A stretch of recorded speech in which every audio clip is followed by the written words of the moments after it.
There are no heroes.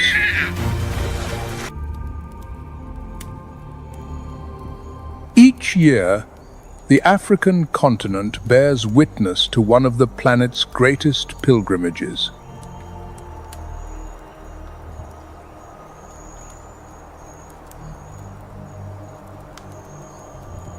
The Great Migration. An immense assembly of over 1 million blue wildebeest, some 300,000 zebra, and 400,000 gazelle.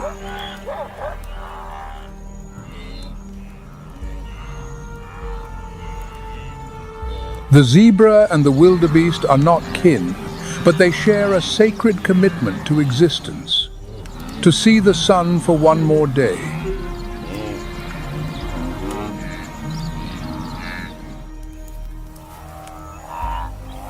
The wildebeest possesses exceptionally keen senses of hearing and smell.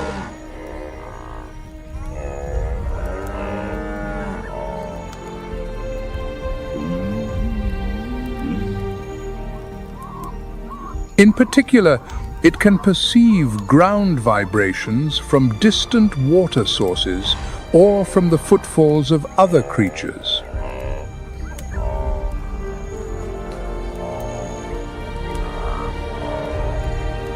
However, its short, sturdy neck limits its field of vision.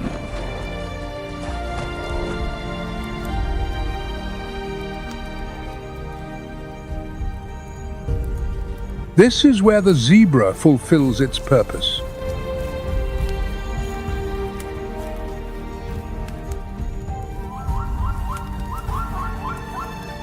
Weighing up to 850 pounds and with a visual range of nearly 360 degrees, zebras are the great guardians of this journey.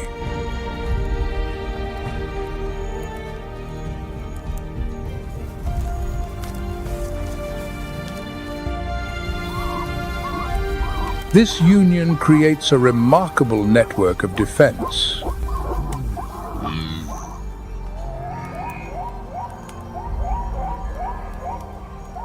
Yet, that does not imply a life of peaceful coexistence.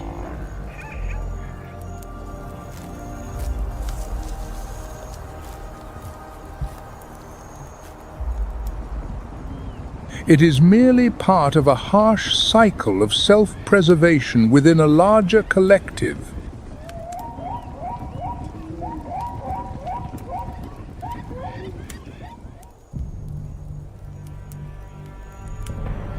Under the pressures of the migration, the weak or the very young are easily left behind,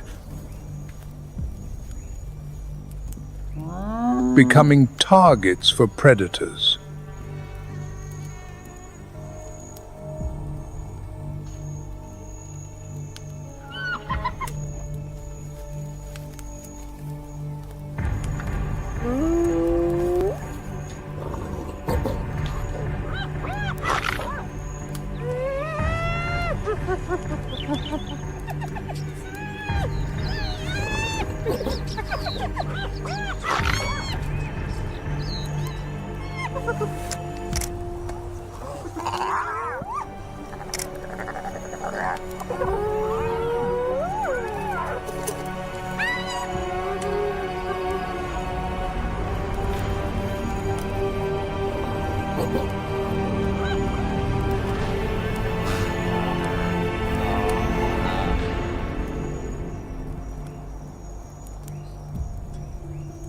But the migration faces more than just terrestrial trials.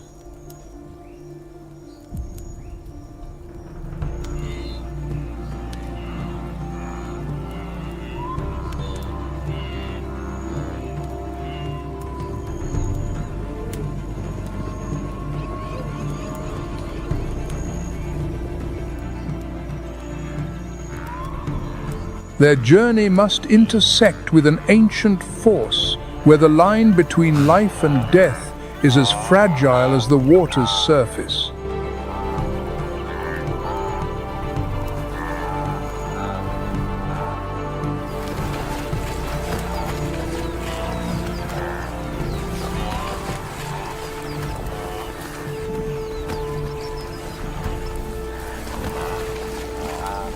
When the boundary between land and river dissolves, all displays of power lose their meaning.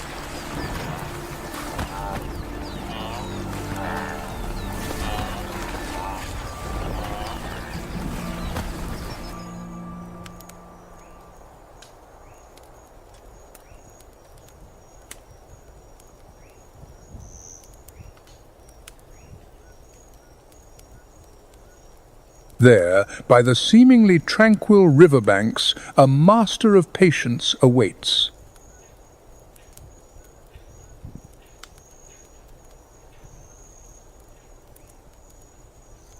For 200 million years, it has lurked beneath the muddy waters of the Mara River.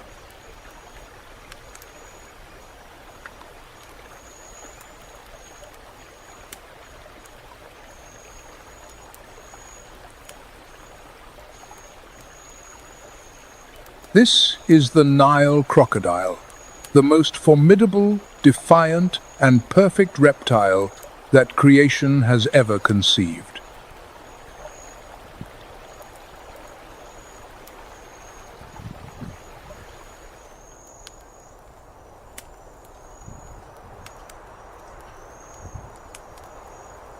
A sheltered hunting machine weighing up to 2,200 pounds and measuring up to 20 feet in length.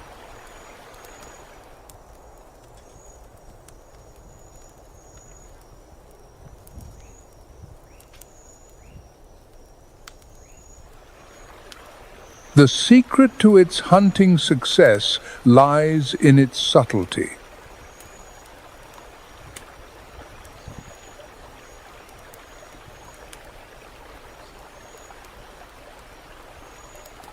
With skin that blends perfectly into the riverbed, the Nile crocodile resembles an ancient, gently floating log.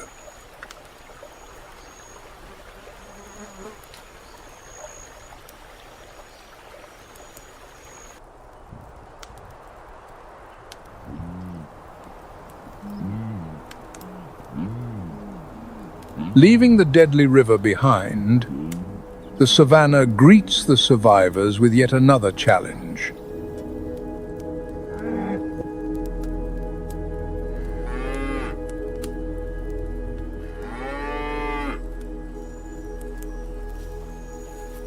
On this land, there are creatures whose power comes not from concealment, but from an unstoppable collective force.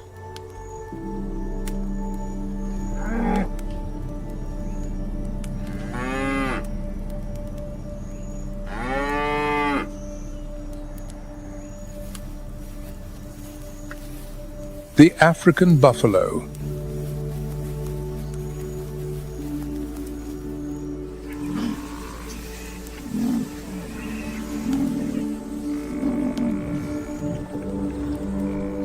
Weighing up to 2,000 pounds, they are living tanks, protected by thick hide and a solid shield of bone upon their brows.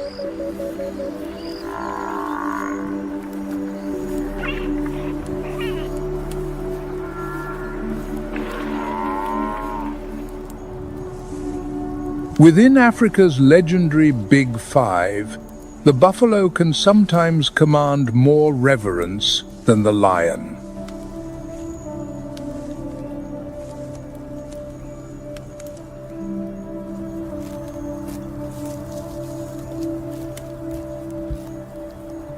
Confrontations between two adult bulls are a ritual of physical prowess, a dance of primal violence.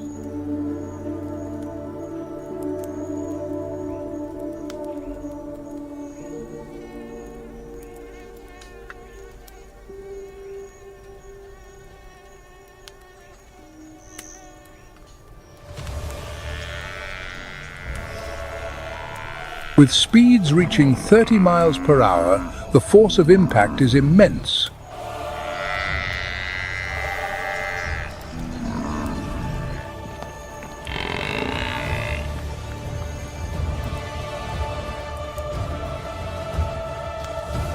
Nearly a ton of solid muscle is concentrated at the point of collision, right between the eyes.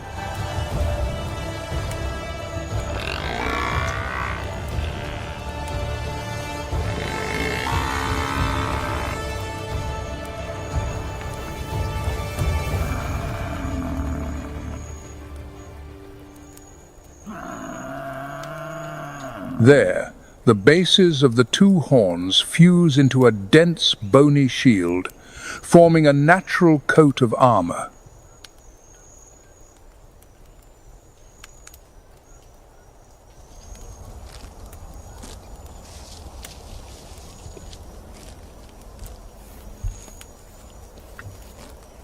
This structure is hard enough to absorb and disperse tremendous impacts, and it only fully matures when a bull reaches about 8 or 9 years of age.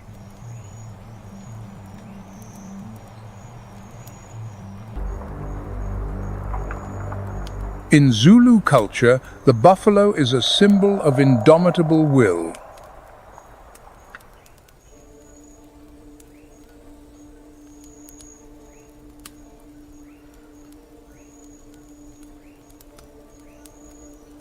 Its nature of facing danger without retreat inspired the military tactics of King Shaka Zulu.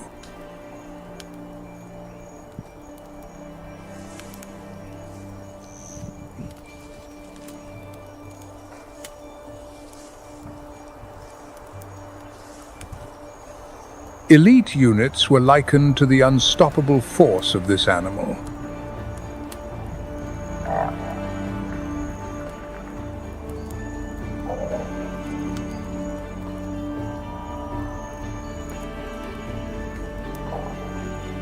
That warrior spirit is also embodied in the powerful Indlamu war dance.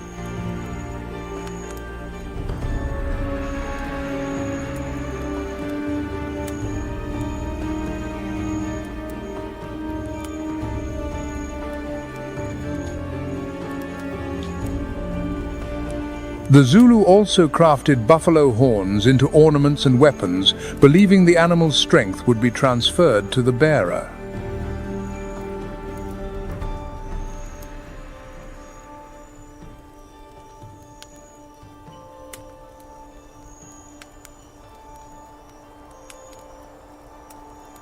When gathered in large herds, African buffalo become a mobile fortress, an almost perfect defense.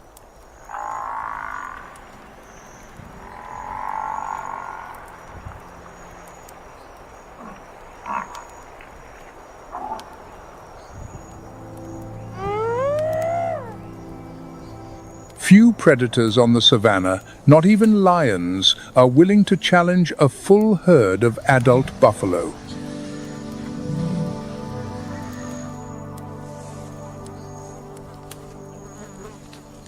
The majesty of this black giant is often accompanied by an explosive energy waiting to be unleashed.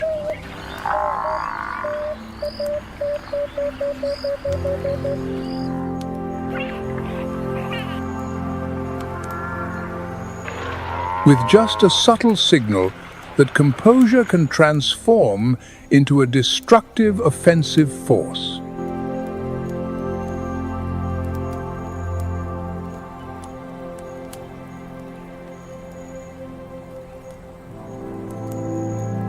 However, everything changes when an individual is separated from the protection of the herd.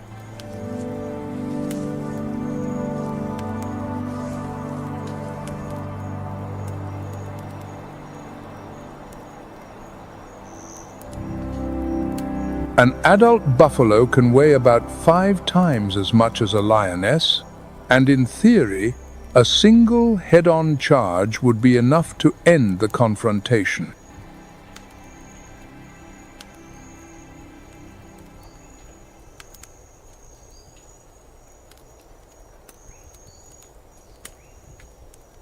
But the lion pride knows this, so they rely on tactics instead of brute force.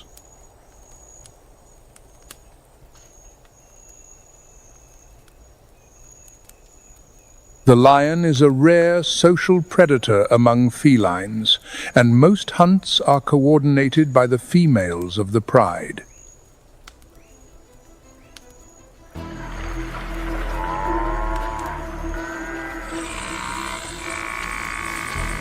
The pride silently surrounds its quarry, isolating the buffalo from its herd and latching onto its thick hide, turning the hunt into a battle of endurance.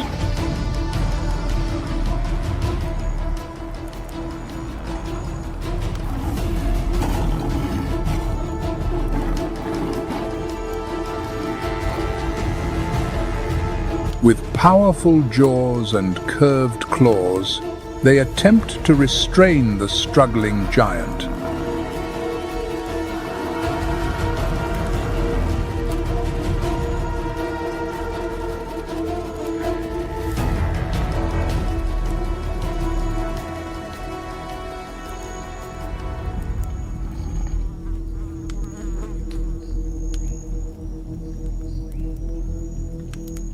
But African buffalo are renowned for their solidarity.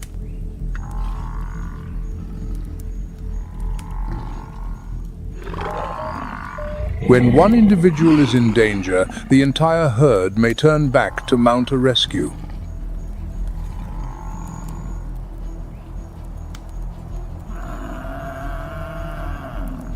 Faced with the pressure of converging masses of black muscle, the queens of the hunt are forced to retreat.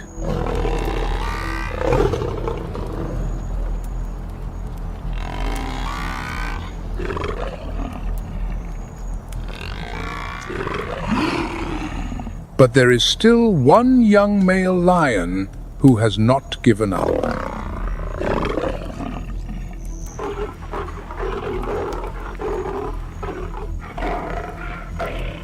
To become a king of the plains, a male lion must prove his strength and his courage.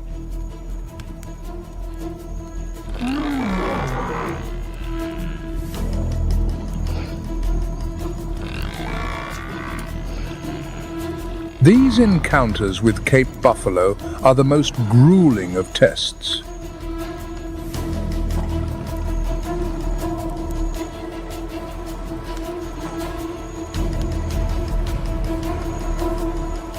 It is these perilous battles that will forge the future rulers of the savannah.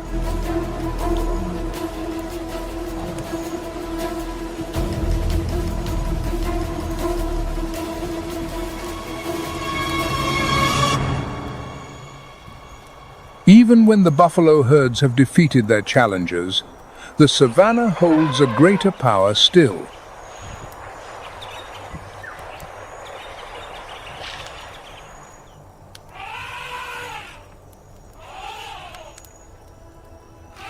A creature that reigns almost absolutely at the apex of the hierarchy of strength.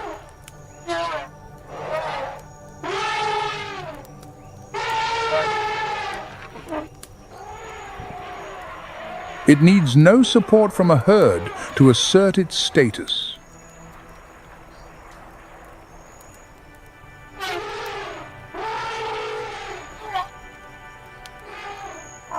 Its presence alone is enough to make the ground tremble.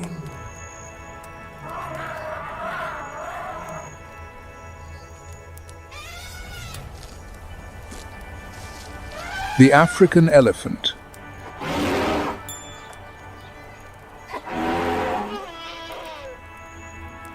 The African elephant is a masterpiece of biology, weighing up to 13,200 pounds and standing nearly 13 feet tall as an adult.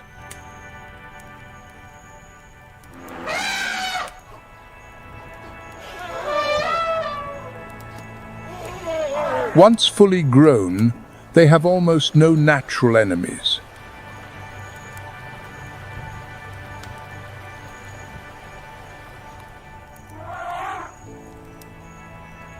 Before such a giant, even the lion, the savannah's most feared predator, must keep its distance.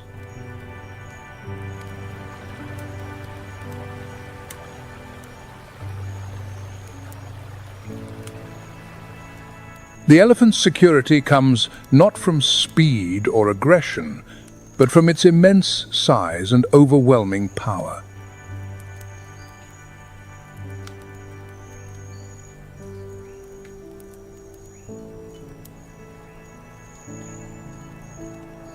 A single footstep can exert a pressure equivalent to a heavy armored vehicle rolling across the earth.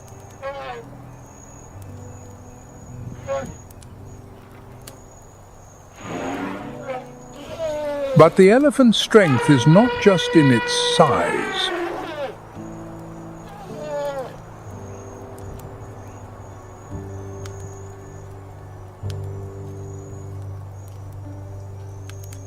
Its trunk is one of the most complex biological tools in the animal world.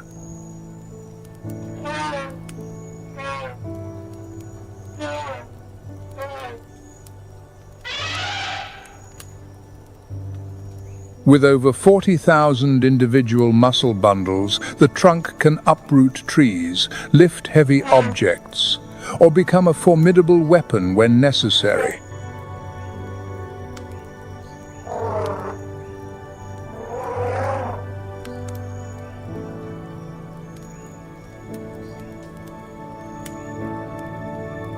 The authority of the African elephant stems from tons of power combined with an intelligence rarely seen in the natural world.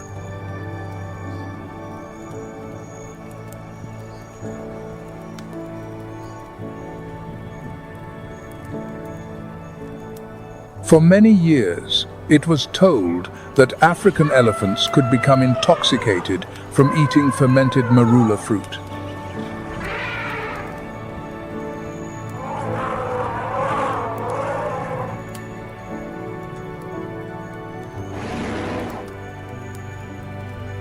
However, studies have shown this is almost impossible in the wild.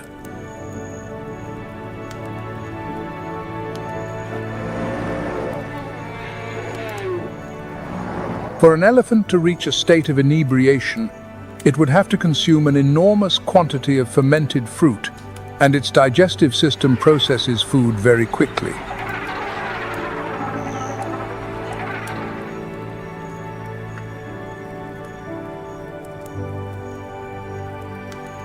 Thus, the story of the drunken marula elephant is now considered more of a popular anecdote than a truly documented behavior in nature.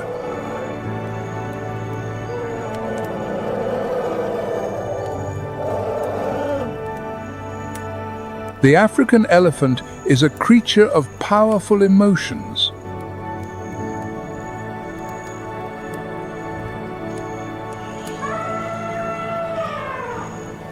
They can experience joy, attachment, and even sorrow.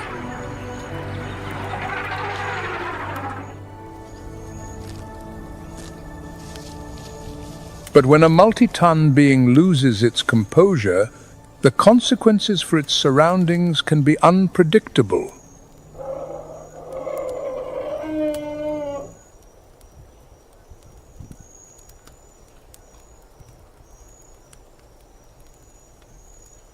Besides the elephant, another giant walks the African savanna with almost no fear.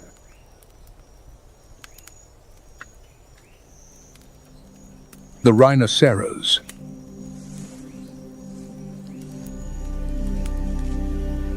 Its eyesight is poor, nearly useless at a distance, but that deficit is compensated by astonishing power.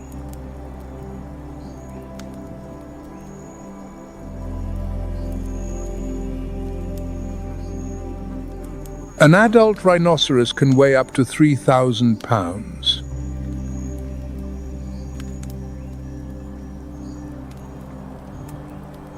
Its massive body is encased in armor-like hide, and on its snout is a sharp horn that can become a dangerous weapon.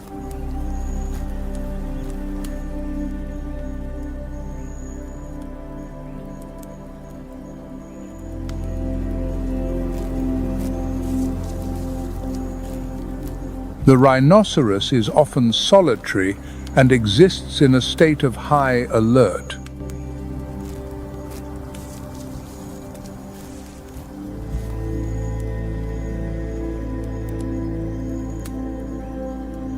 Unable to see clearly from afar, it relies more on its senses of smell and hearing.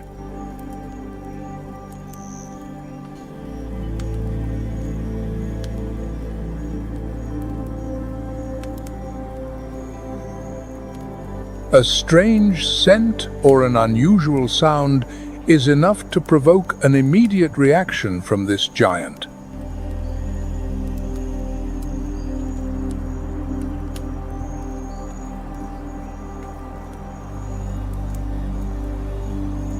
When uncertain of the threat before it, the rhinoceros's instinct is simple: charge directly at it.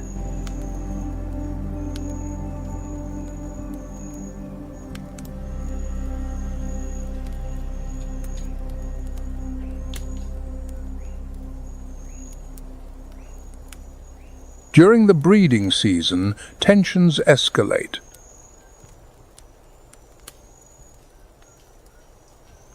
Adult males will often drive away a female's calf to encourage her to return to her reproductive cycle sooner.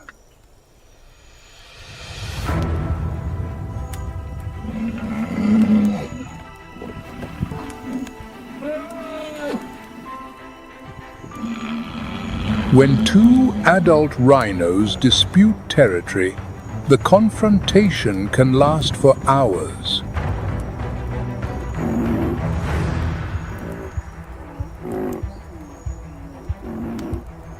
Their horns, made of keratin, the same material as human fingernails, become deadly weapons.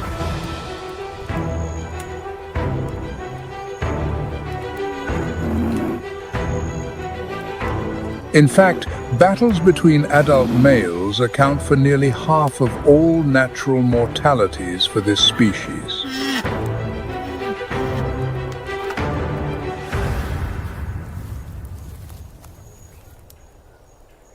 However, the greatest threat to the rhinoceros comes not from its own kind, but from humans.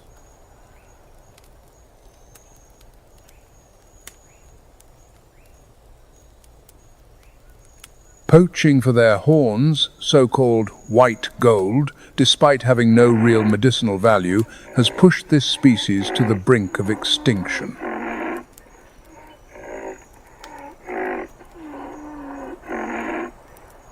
Today, local communities and rangers patrol day and night, even dehorning the animals to protect the last hope of survival for these giants of the savannah.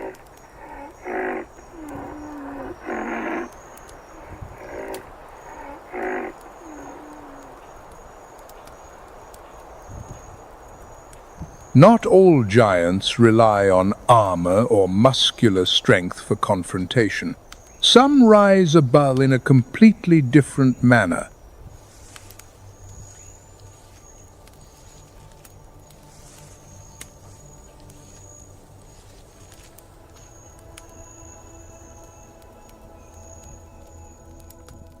The giraffe, with the body of a horse and a neck up to 6.5 feet long, is a testament to this.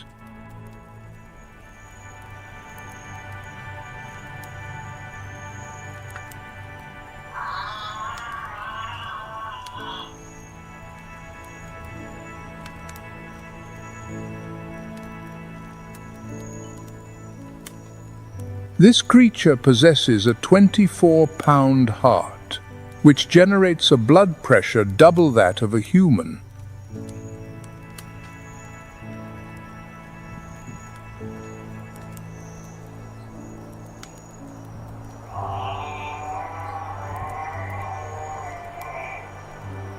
Yet, its neck contains precisely 7 cervical vertebrae, the same number found in people.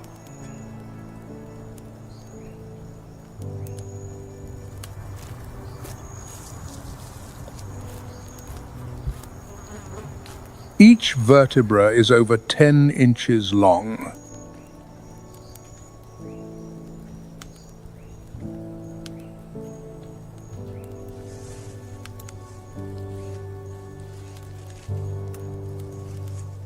Beyond aiding in feeding, these necks can become high-impact instruments in a ritualized contest known as necking during the mating season.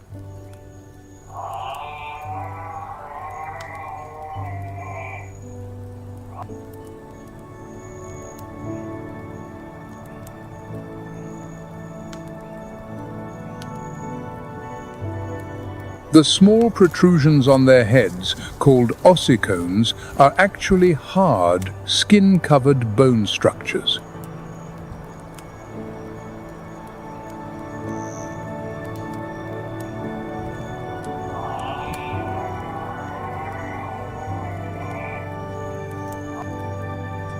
When a physical confrontation occurs, the resulting sound can be heard from hundreds of feet away.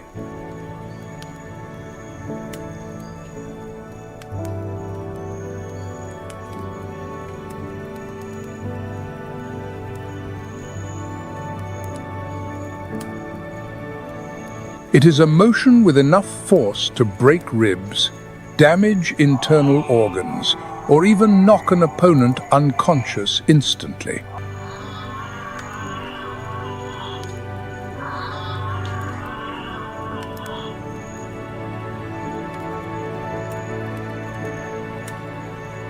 This confrontation is like a slow yet decisive dance with destiny.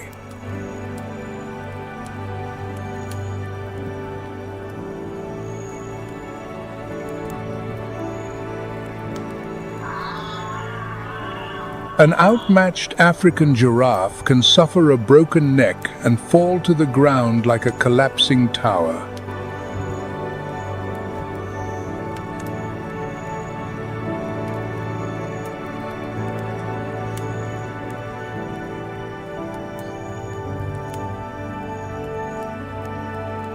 However, the neck is not its only form of defense.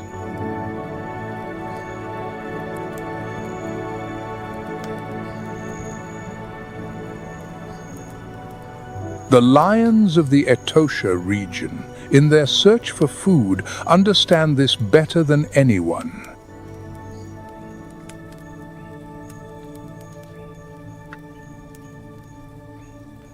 And creation always finds a way to exhibit admirable contrasts.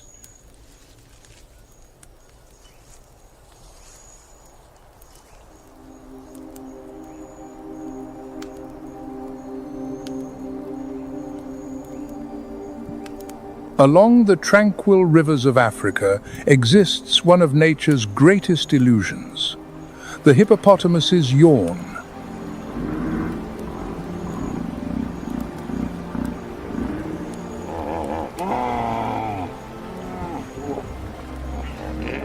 This act of opening its jaws to 150 degrees is no sign of rest or laziness.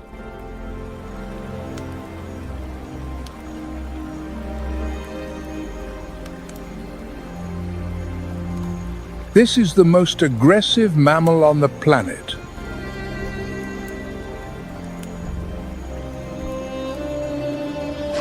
The lower canine teeth of a hippopotamus can grow up to 24 inches long.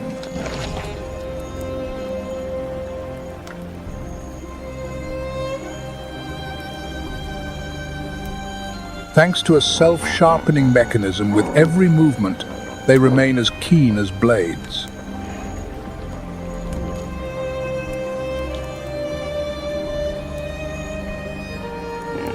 These impressive teeth serve only one purpose: to confront enemies.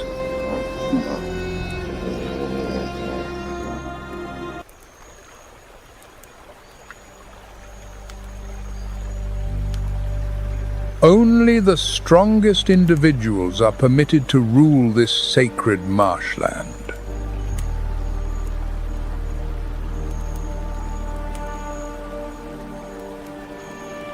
The hippo's loyalty to its territory is as fierce as an absolute creed.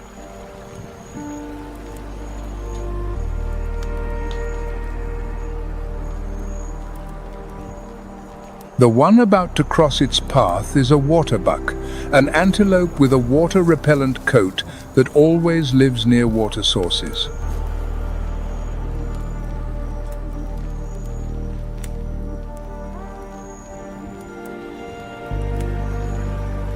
For the waterbuck, the water is a safe refuge from terrestrial predators.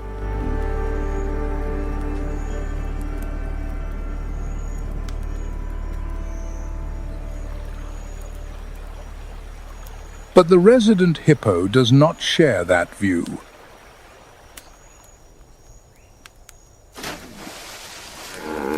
The consequence of defying the rules of the marsh is to have one's life ended by the planet's most aggressive landlord.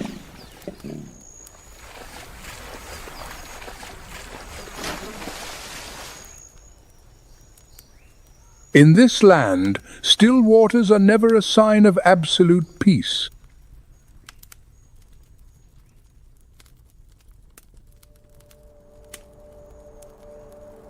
When the great warriors have ended their journeys, the keepers of nature's harmony draw near.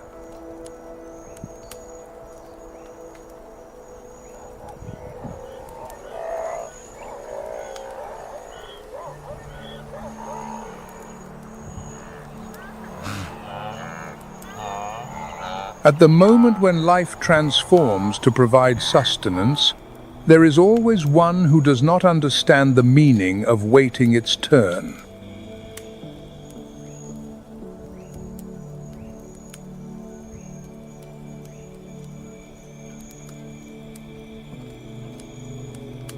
But when great wings descend from the sky, the rules of nature change instantly.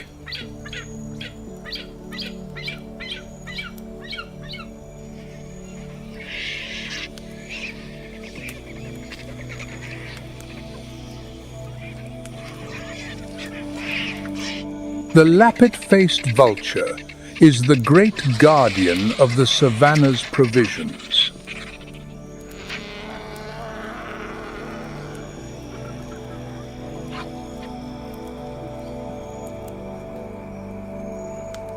With a wingspan of nearly 10 feet, it is the largest and most powerful of Africa's cleanup crew.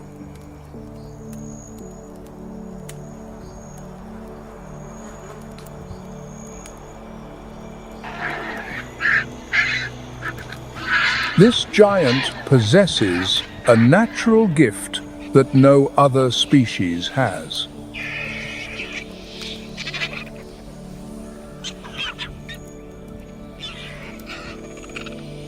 Its beak is incredibly strong, deep, and sharp.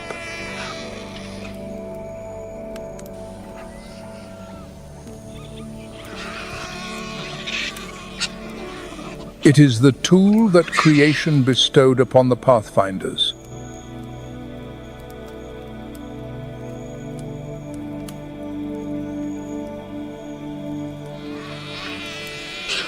Only they have the strength to tear through the toughest hides of the African elephant, the Cape buffalo, or the rhinoceros.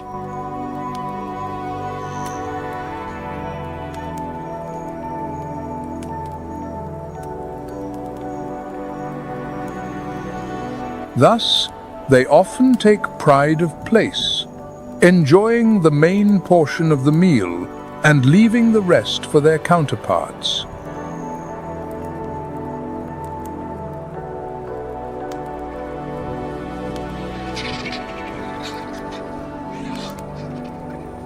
The smaller species depend on its strength, while it relies on the presence of the smaller ones to locate food more quickly.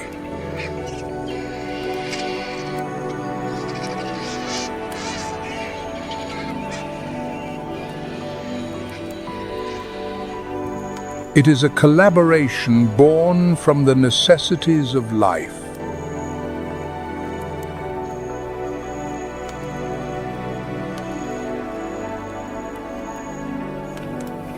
When this bird becomes more animated or prepares for a contest over food, blood rushes to the skin on its face.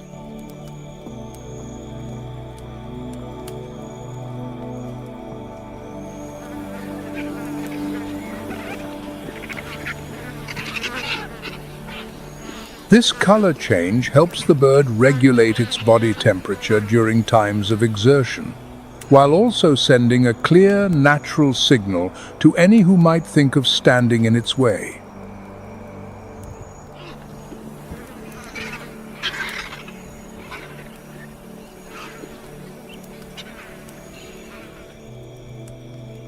Without a single sudden movement, the vibrant color of its resolve has done 90% of the work in establishing respect.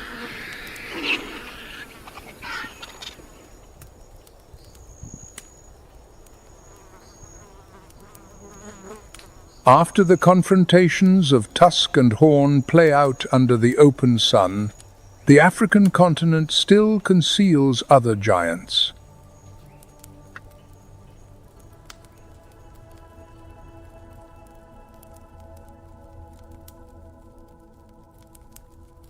They live in more secluded places, higher and more humid.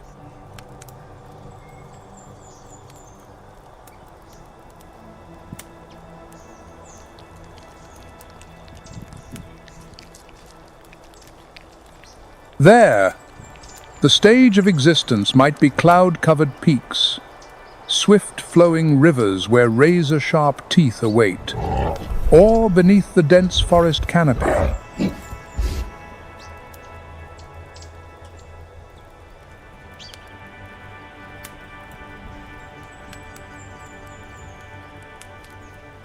In those places, the giants possess unique survival strategies and natural tools perfected through fierce confrontations.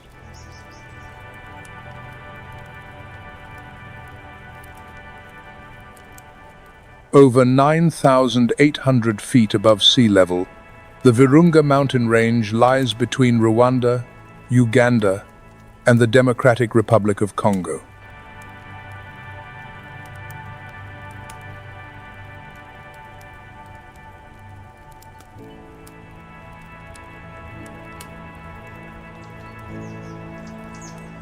In this kingdom of mist, with its thin, cold air, there lives a king with no throne, but with silver shoulders that can carry his entire lineage.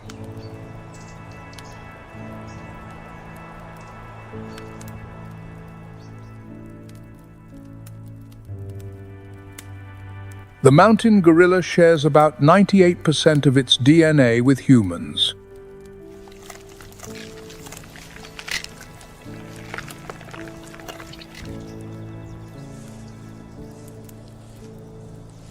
Its digestive system is a colossal cellulose processing machine, turning simple leaves into rippling masses of muscle.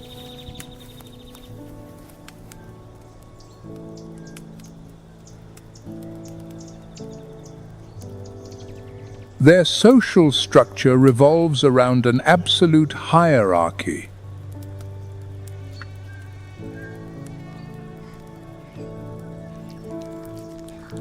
A silverback is the father, the leader, and the sole protector of his family.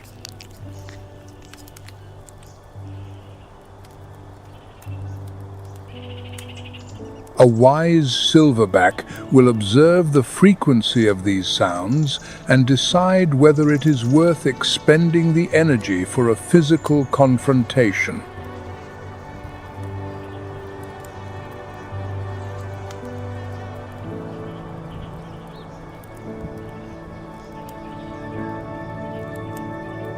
But when the language of sound is not enough, physical power will speak.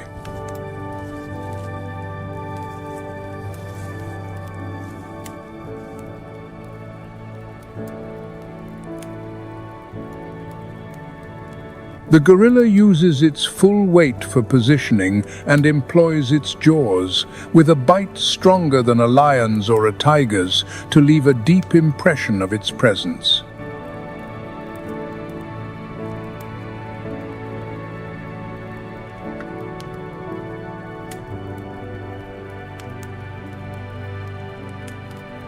Their most formidable tools are canine teeth up to 2 inches long.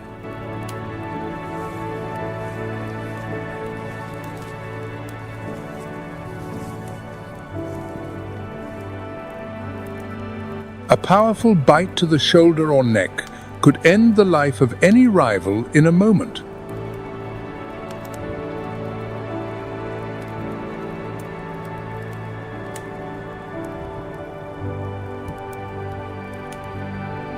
The mountain gorilla is an admirable example of the balance between immense power and gentleness.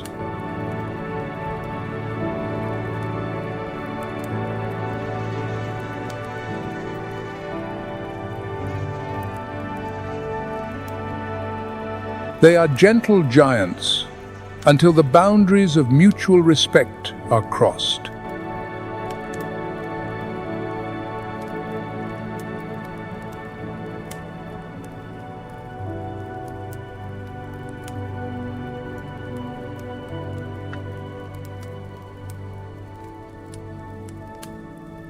But far from the cool mountain peaks, in the lower regions, there is a creature with an appearance as brilliant as a work of art, but with a fierce disposition.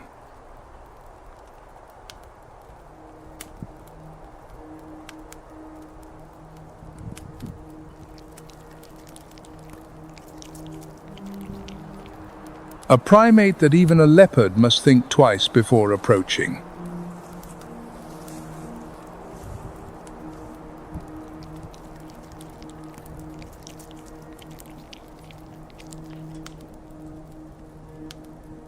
The mandrill is a creature that defies the usual standards of evolutionary history.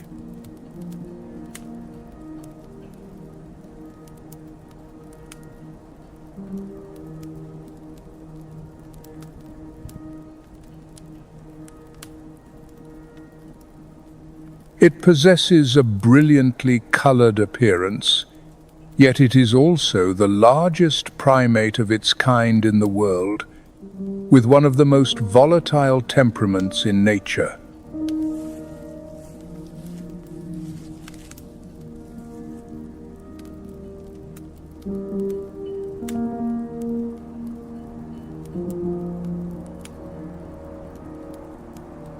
The more vivid a male mandrill's reds and blues, the more intense a life force it displays.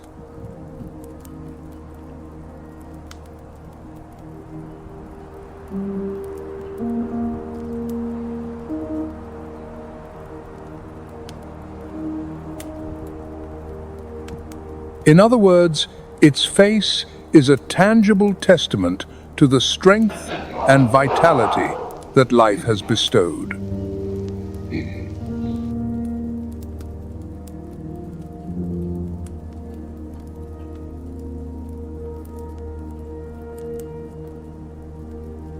An adult male mandrill can weigh 77 pounds or more, but its true power lies in its large troops, true legions on the move.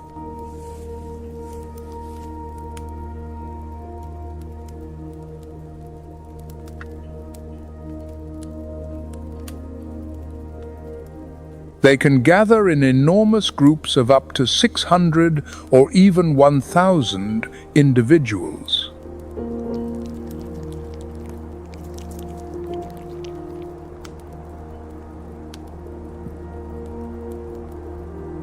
No snake, small rodent, or other primate group is brave enough to stand in their way.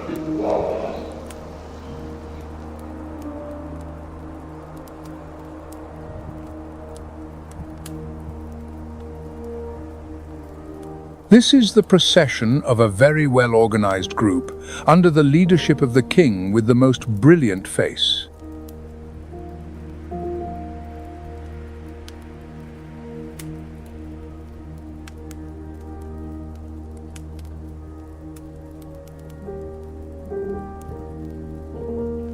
The savannah quietly recedes as darkness descends.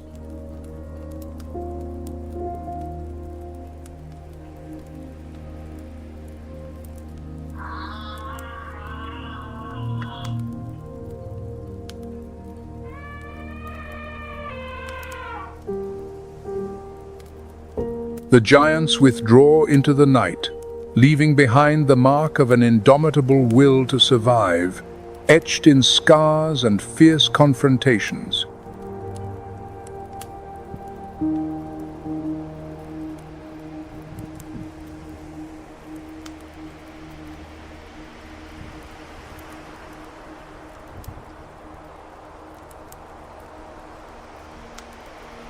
It is not merely instinct, but a lesson in the balance between ultimate power and the tolerance of creation.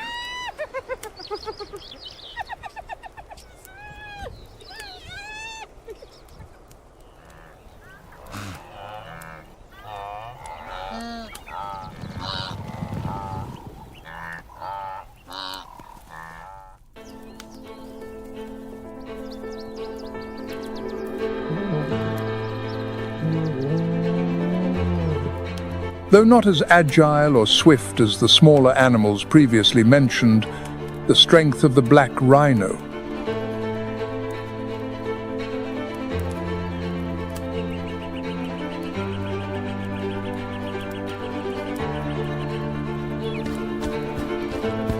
As one of the big five, the black rhino is remarkably well adapted to the semi-arid environment.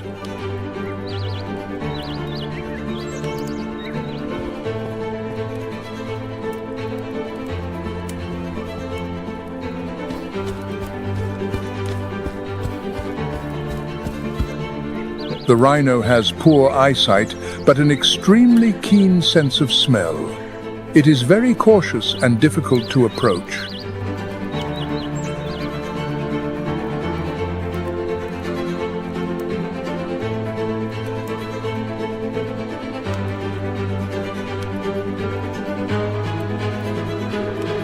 The total population of black rhinos in South Africa at the end of 2023 was approximately 2,065 individuals.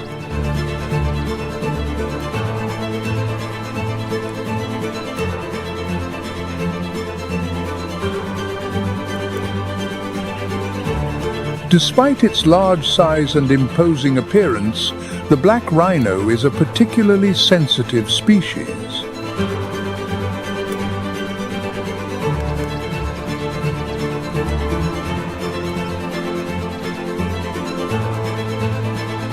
Each individual possesses its own territory, lives a solitary life, and rarely interacts with others.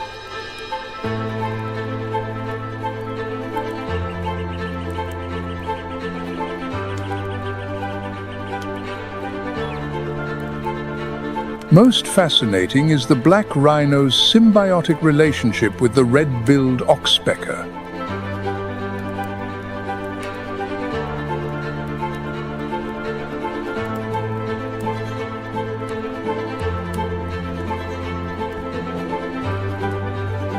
This bird often perches on the rhino's back or neck, picking off ticks and parasites.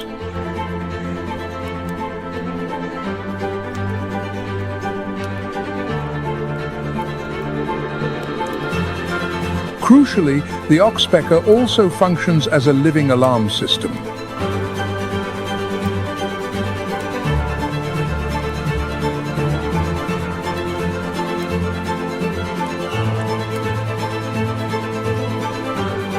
Although the bird may sometimes peck at wounds to feed on blood, the benefit of the warning.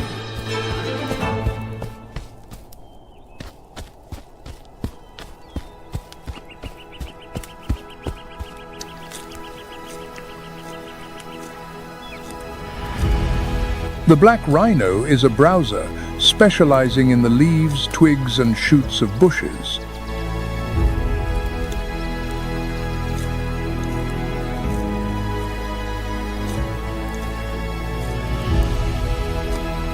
When food is scarce, it can digest plants with moderate levels of toxicity.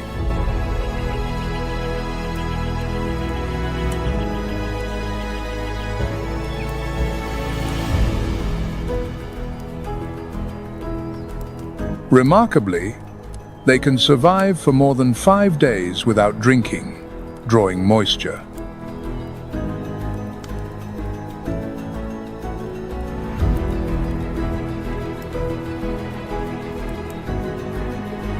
The black rhino has a body structure suited for a solitary life. To conserve energy, it usually moves slowly and is active at dawn and dusk.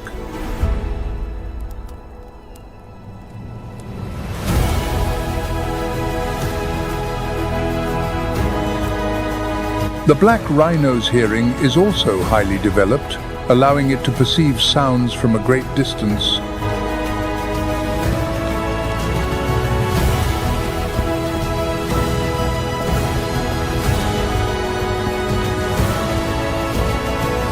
However, due to its extreme caution, encounters with this species in the wild are often limited.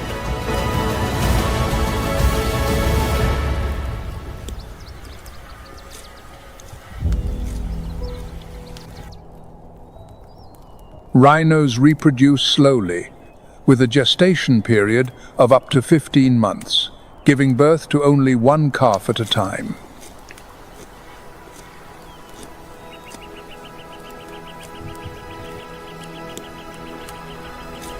The young calf stays with its mother for 2 to 3 years.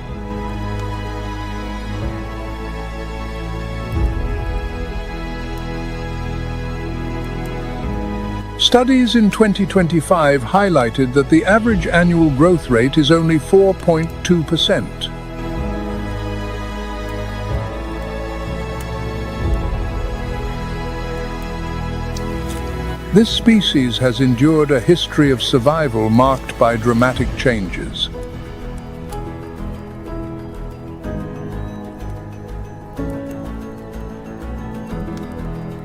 The subsequent recovery has been slow, thanks to strict conservation measures and control of poaching.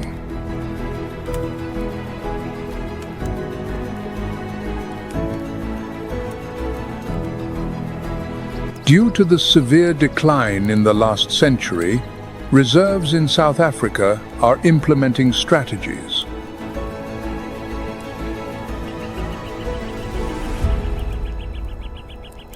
Measures include armed patrols, GPS monitoring of individuals, and dehorning.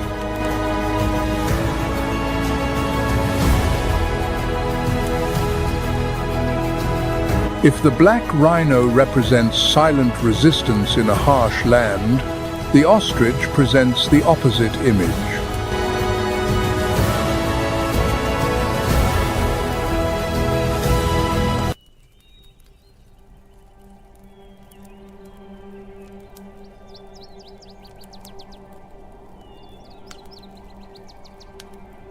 The ostrich is the largest bird in the world. Although flightless, it runs with great speed.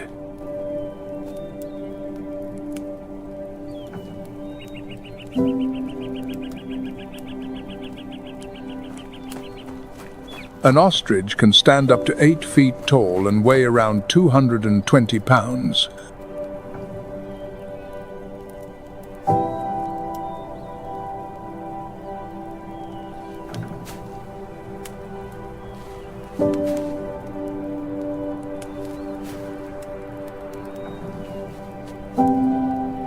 It runs at a constant speed of about 37 miles per hour and can maintain this pace.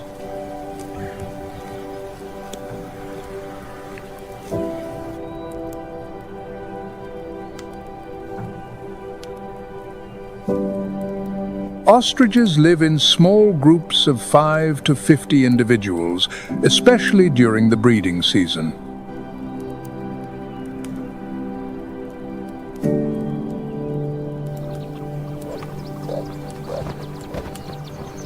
This behavior provides them with a wide field of vision and vigilance against predators.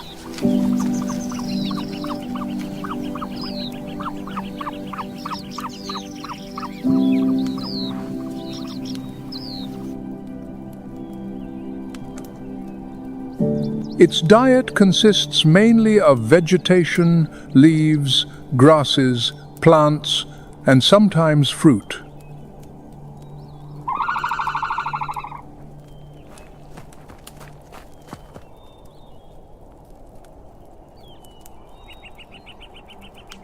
Its body temperature is regulated through special mechanisms.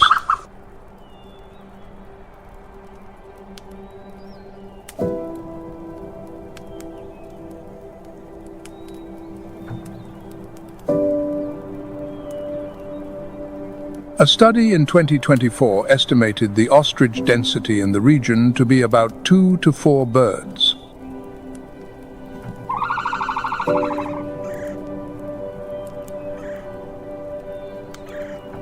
Long-term studies also show that flocks move in groups to optimize access to food.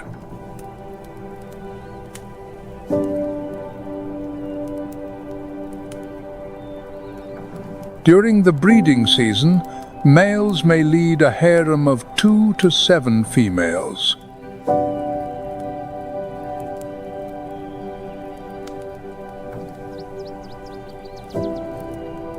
Male-female pairs cooperate in incubating eggs in a single communal nest to maximize survival.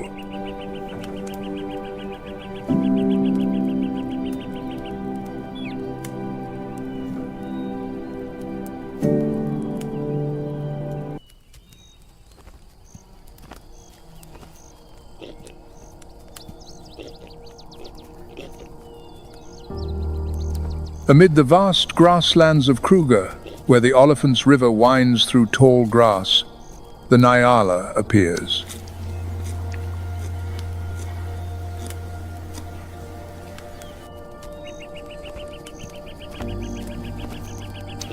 They do not join the hustle of savanna life, but choose to live on the fringes.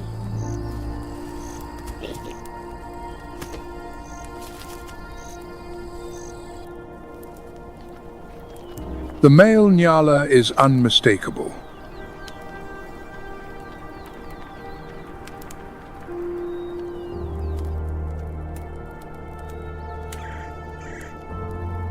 Its bluish-gray coat, with white vertical stripes along its flanks, looks like a living sculpture.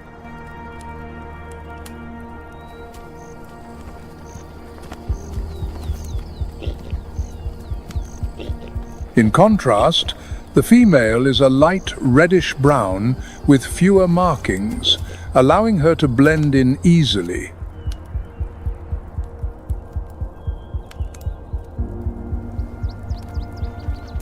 Nyala live in small groups, sometimes only a few individuals, moving in silence.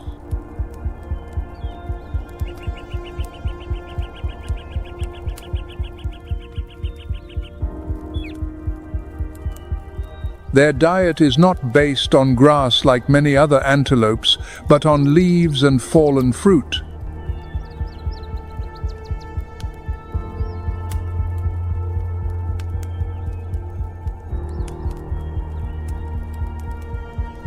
It is this selective browsing that gives them a special role in regulating the vegetation.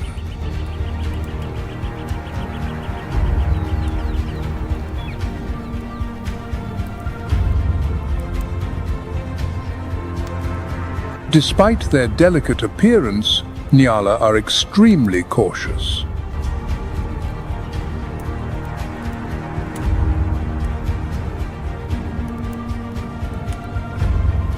If they feel threatened, they emit a sudden sound similar to a dog's bark.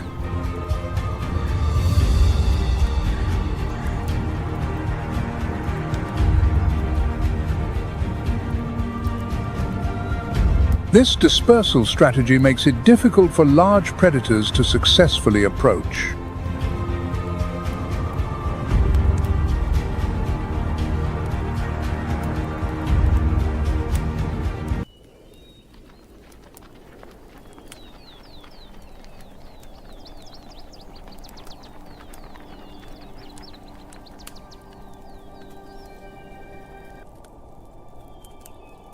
If the Nyala is a gentle shadow gliding through the riverside thickets to hide, the African wild dog represents the opposite.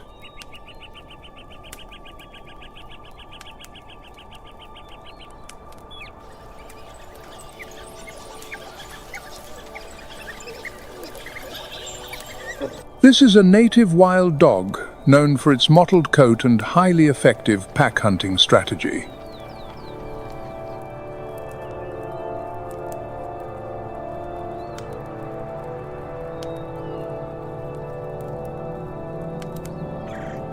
It is critically endangered, with only a few packs remaining in Kruger and some other reserves.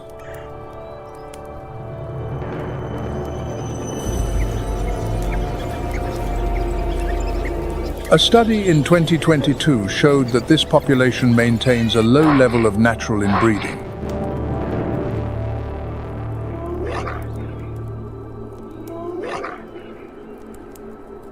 Individuals live in packs of 10 to 30 members with a complex structure.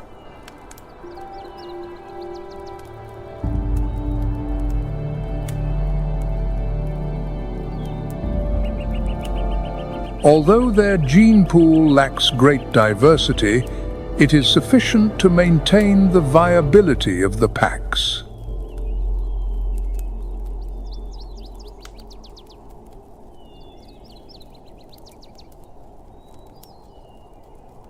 Their hunting tactic is an art of synchronization.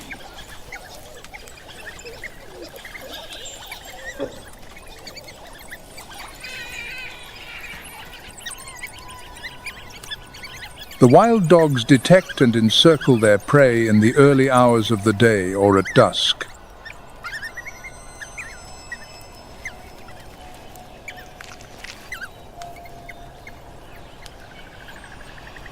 A study in 2024 showed their diet consists mainly of small and medium-sized antelopes.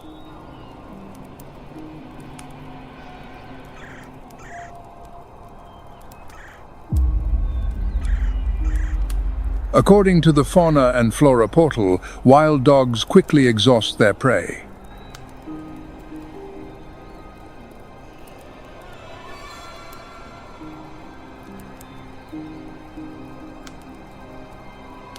In Kruger, the African wild dog population is estimated to be stable at 300 to 400 individuals.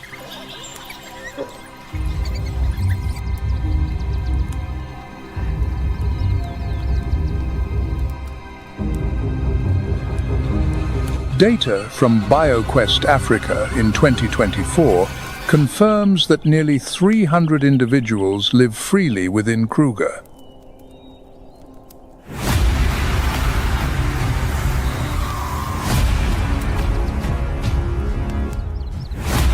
This is South Africa's largest population and is considered the last stronghold of the species.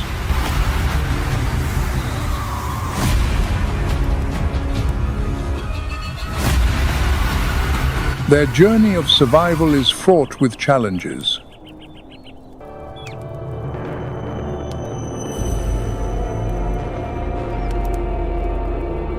A 2024 study confirmed that the Kruger population has low genetic diversity.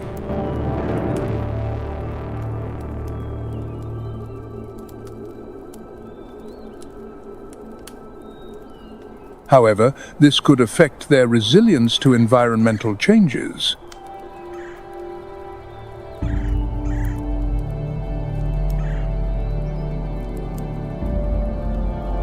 Additionally, pressure from large predators like lions or leopards affects their density and distribution.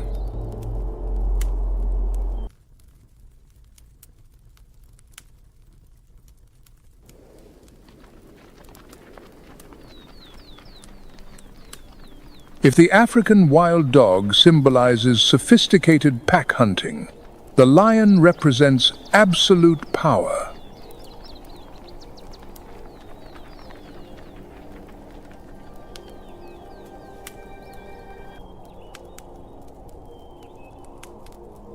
An icon of African wildlife, the lion lives in prides and occupies the dominant role in the food chain.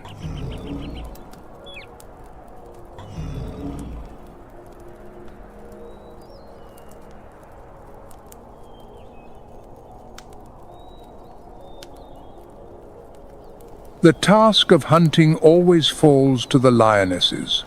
They hunt in groups from dawn to dusk.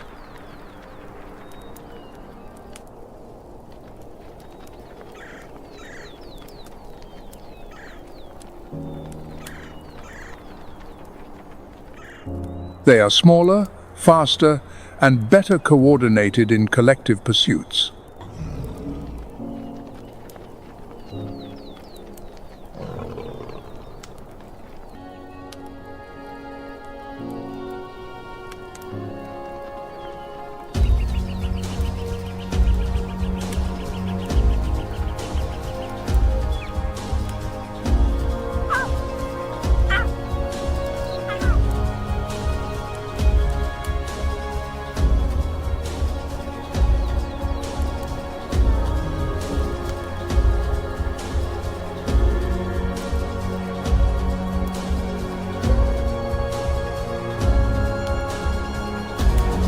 The stability of relationships between males is a key factor in survival.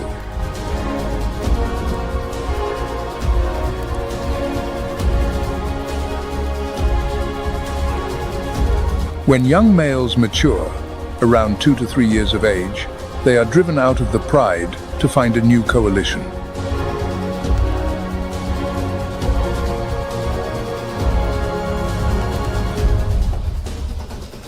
If they succeed in joining a coalition or conquering a territory,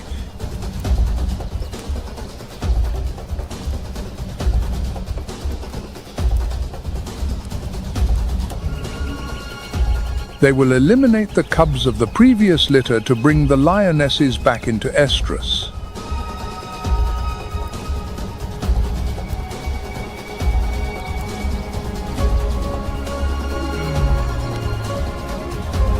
Data from tracking collars in 2024 showed a pride travels an average of 5 miles each day.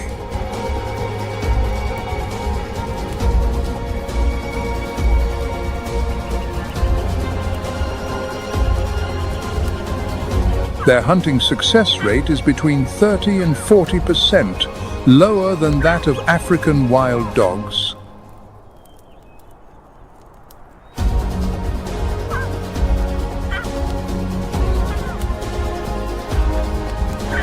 Cooperative hunting and the strength of unity are key to enabling them to take on targets.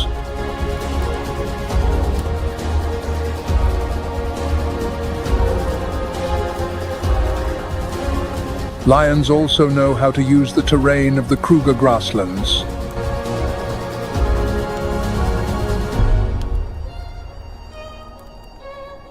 The sounds used to mark territorial limits can travel up to 5 miles.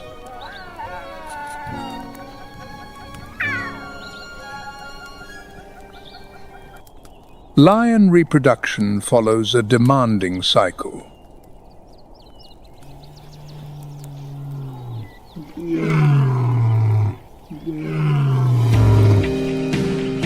Lionesses have a gestation period of about 110 days and give birth to 2 to 4 cubs per litter.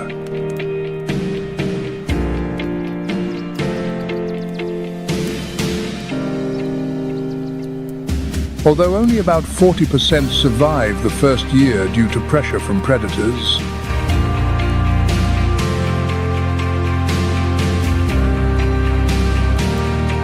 based on studies from 2020 to 2025, Kruger currently has between 1,500 and 2,000 lions.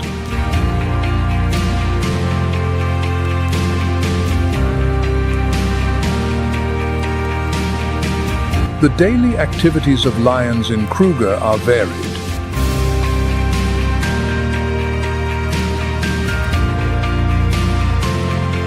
In the morning, they often gather in wooded areas to rest and digest.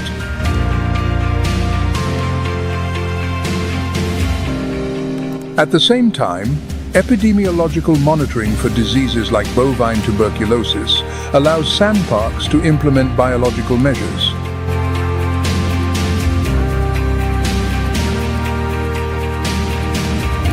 One of the reasons for the lion's mere 40% hunting success rate is intense competition.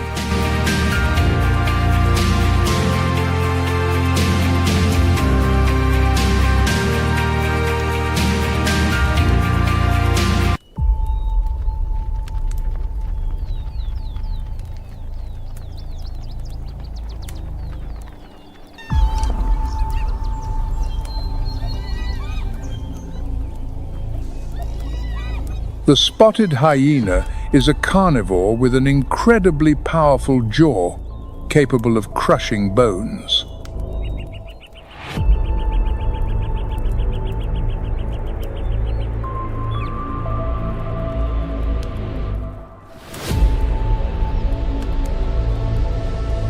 Their society is matriarchal. Females are larger and occupy the highest ranks in the clan.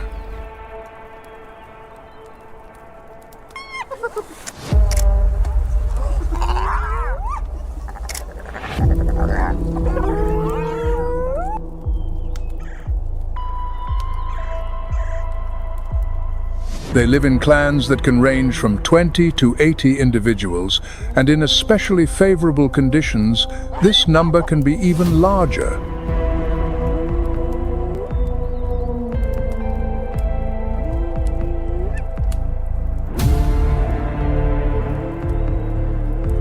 Contrary to the stereotype that hyenas only scavenge, they are, in fact, as effective hunters as lions.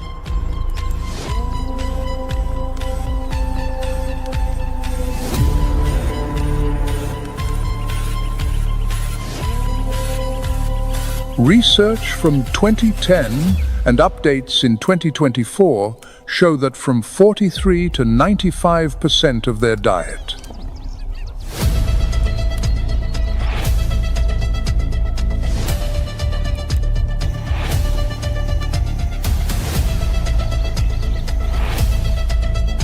When they hunt in groups, their efficiency increases from 25 to 35% compared to hunting alone.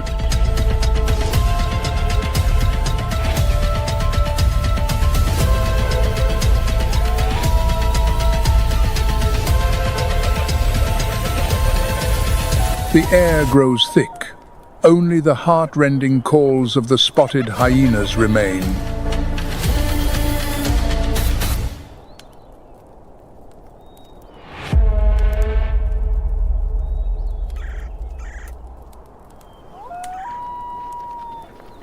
The scent of blood rises and curls in the hot air. Suddenly, in the distance, the figures of lionesses appear.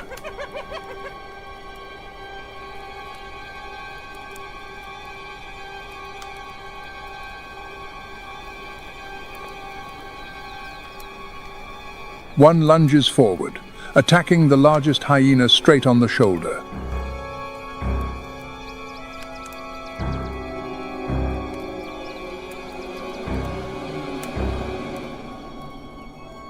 The other hyenas rush forward, baring their teeth and biting at the enemy's legs and tail.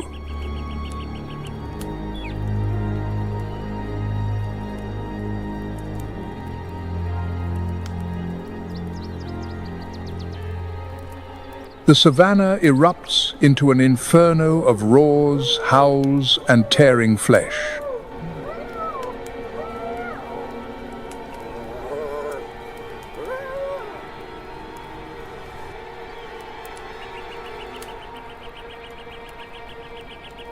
Scenes of conflict between these two species are not uncommon on the savannah.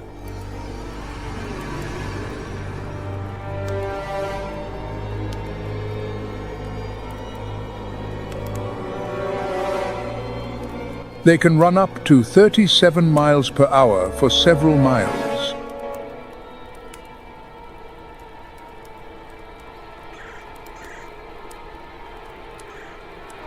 Hyenas also know how to exploit the terrain of the Kruger grasslands.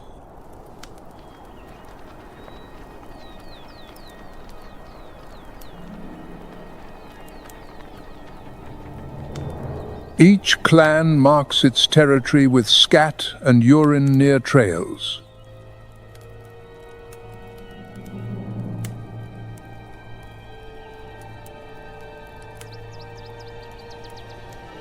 The population of spotted hyenas in Kruger is currently quite stable, estimated at 1,300 to 1,800 individuals.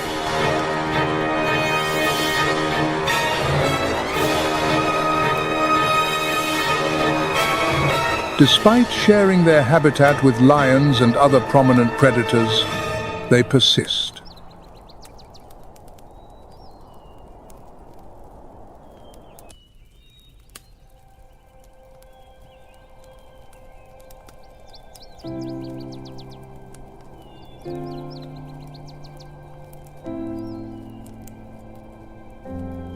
Like the hyena, scavenging is an essential part of the Kruger ecosystem, and the white-backed vulture is the indispensable cleaner.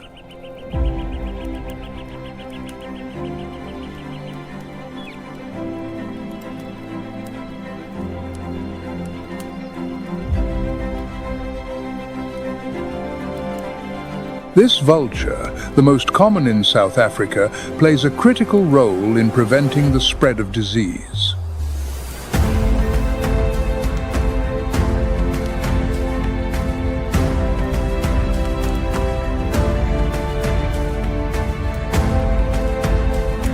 With a wingspan of over 6.5 feet and extraordinary vision, it can soar at altitudes of thousands of feet.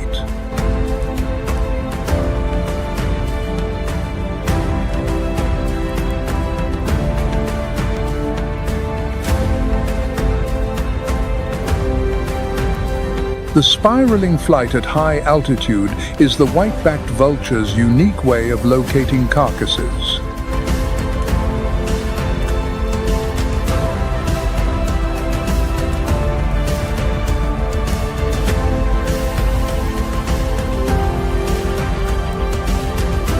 Although they fly alone, upon finding a kill, they quickly gather in small flocks.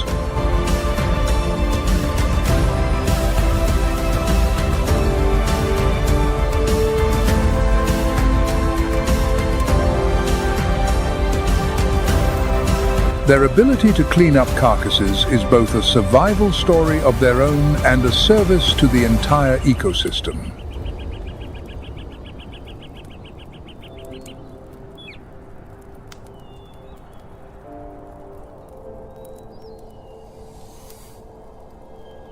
A 2024 report confirmed that thanks to vultures, dozens of cases of disease transmission are prevented.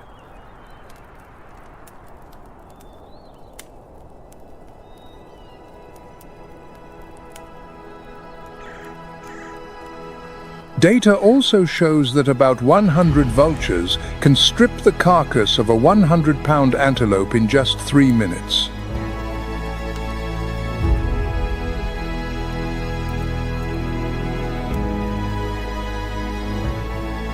However, the white-backed vulture's path to survival is not simple.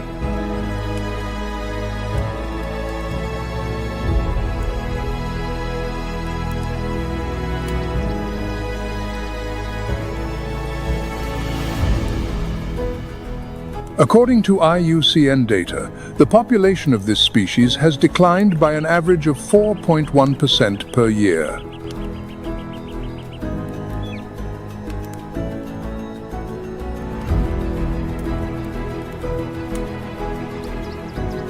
Organizations are implementing rescue programs, monitoring, and community prevention against poisoning.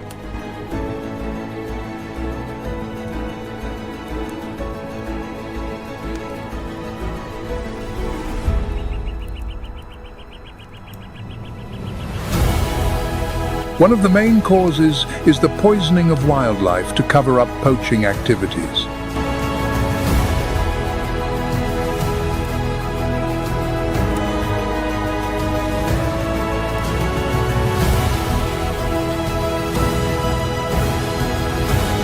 The most serious recent incident occurred in May 2025 in Kruger National Park.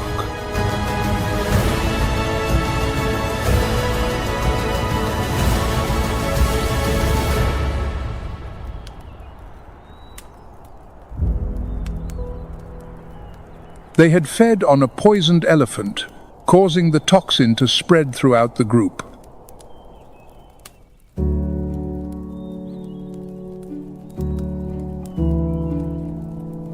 Organizations are developing rescue programs, monitoring, and community prevention against poisoning.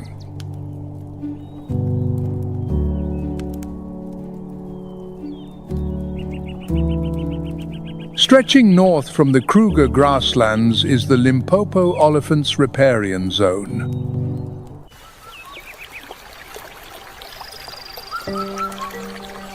Rivers like the Limpopo and Olifants provide year-round water and allow for the formation of wetlands.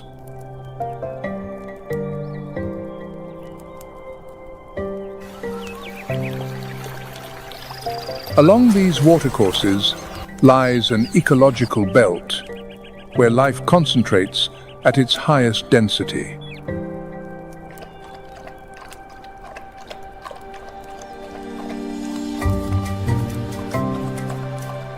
The strip of land between the Limpopo and Olifants rivers is a paradise of vegetation and home to the warthog.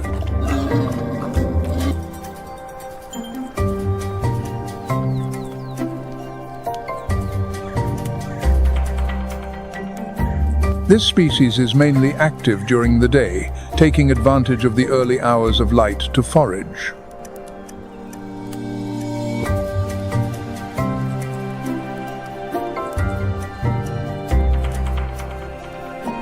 Warthogs particularly favor grasslands near rivers, where the soil is firm and the grass is short and easy to graze.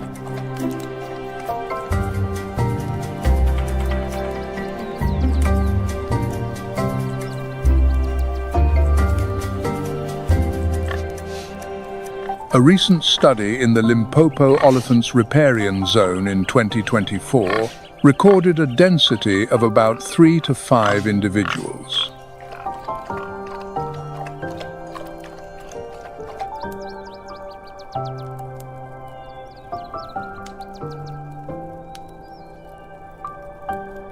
At midday, when the sun is at its peak, they return to abandoned burrows to rest.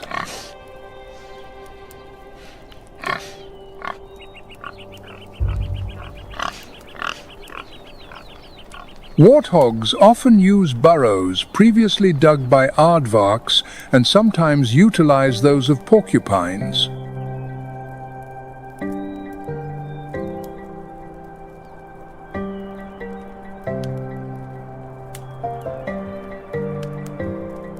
They enter the burrow backwards, keeping their tusks facing outwards as a defensive barrier.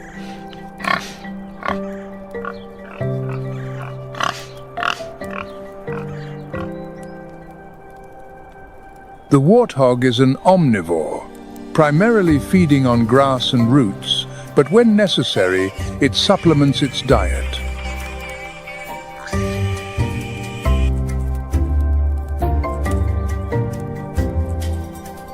Warthogs live in groups called sounders, consisting of females and their young, forming small communities.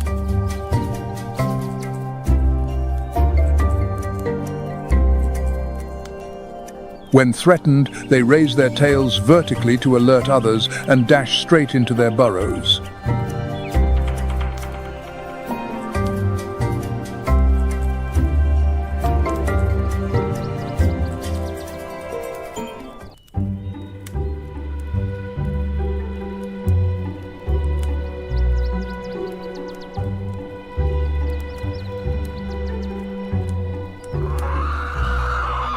Meanwhile, on the riverbank appears a colossal creature that combines majesty with memory and emotion, the African bush elephant.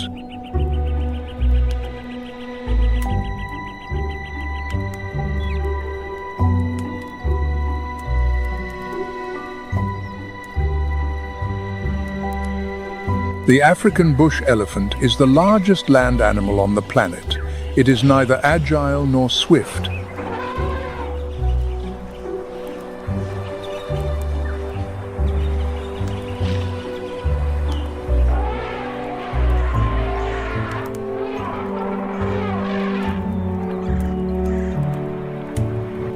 But to have survived for thousands of years in the harshness of the environment, the elephant is anything but ordinary.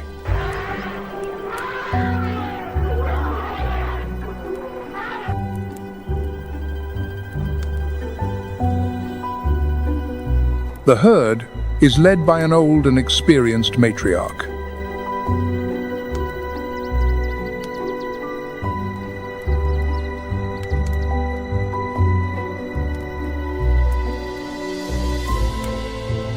A study in 2024 showed that these matriarchs can remember the exact locations of water holes.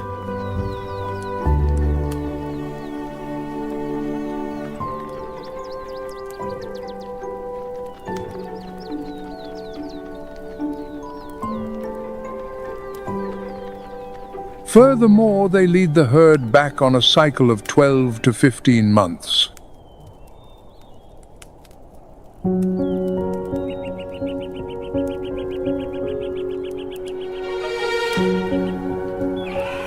With their enormous size but a youthful spirit, elephants often choose the Oliphant's River as their bathtub.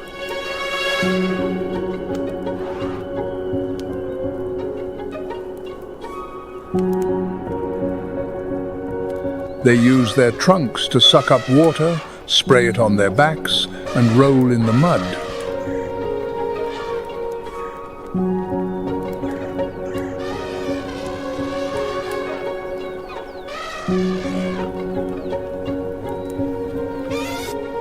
This cools their skin and also protects against parasites and keeps their hides moisturized.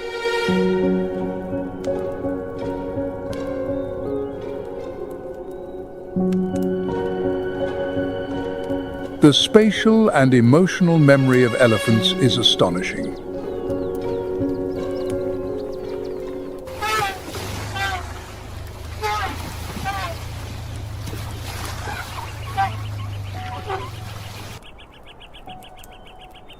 A project published in the Animal Behavior Journal in 2025 documented that at least 65% of herds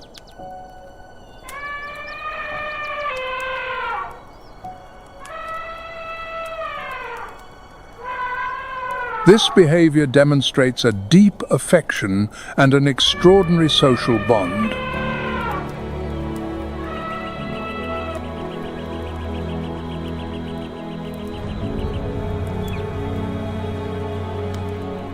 The diet of an elephant is quite varied.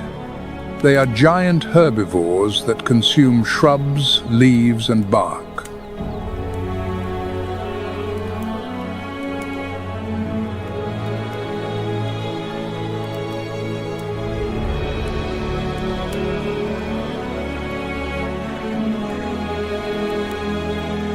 This process contributes essentially to the regeneration of low vegetation and ecological balance.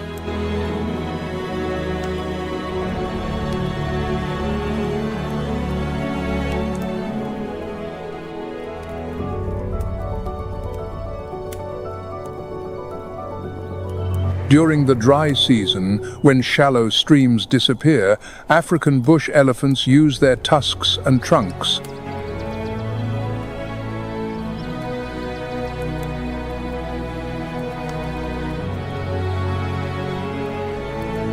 The trunk is both a sophisticated survival tool and a versatile defensive weapon.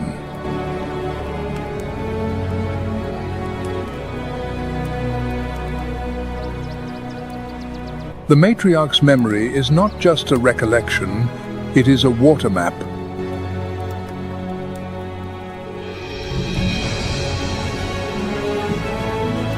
She knows exactly where her ancestors dug for water 50 years ago.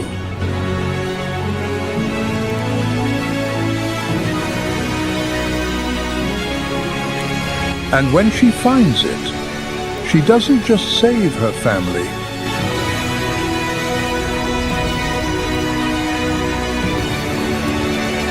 She becomes the chief engineer, the life bringer for the entire valley.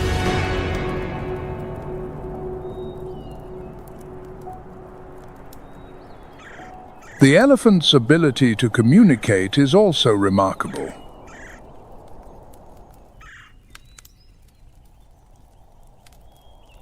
They produce infrasound calls from 14 to 30 Hz that can travel for miles.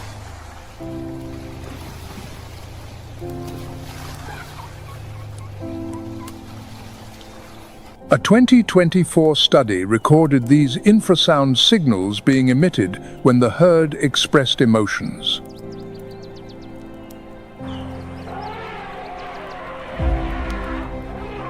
Despite standing up to 11 feet tall and weighing around 13,000 pounds, elephants can move quickly.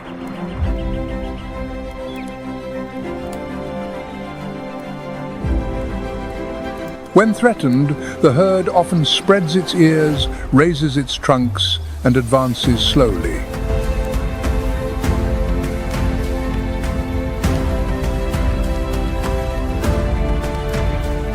Ultimately, elephants have a powerful impact on the riverside ecological structure.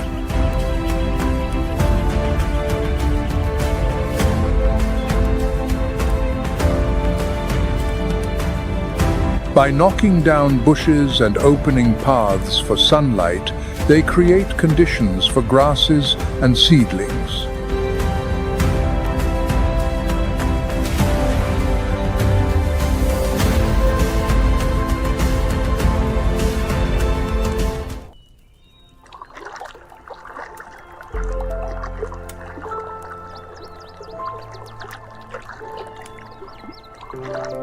Meanwhile, beneath the river's surface appears a semi-aquatic giant with extraordinary power and survival instincts, the hippopotamus.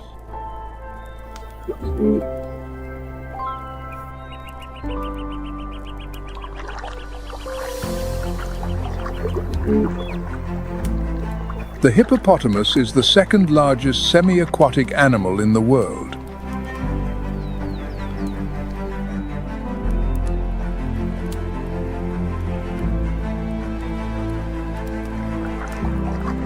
The hippo's roar is not just for show.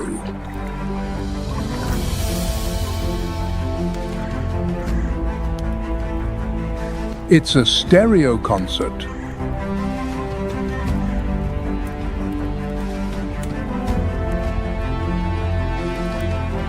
It produces sound simultaneously through its mouth and its throat.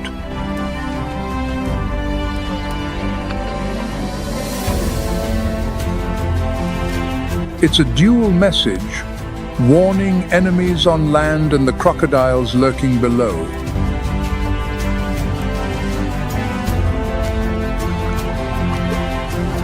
Despite their seemingly placid appearance, they are extremely aggressive when they feel threatened.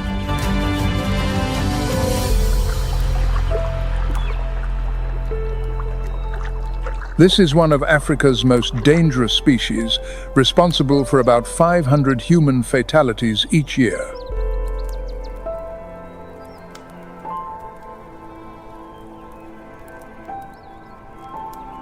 A hippo can hold its breath for up to 5 minutes and walk or even run along the riverbed.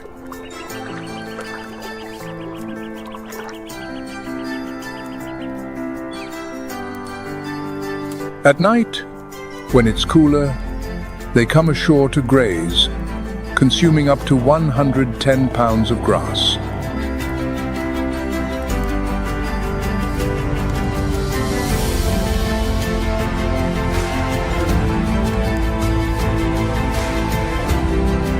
A 2024 study demonstrated that hippo dung plays a crucial role.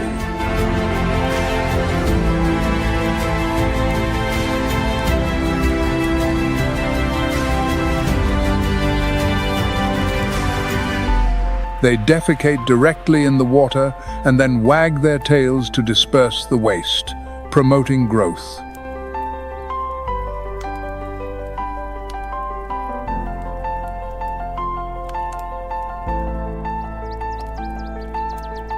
Their massive muzzles and mouths contain 2 canines that can grow up to 20 inches long.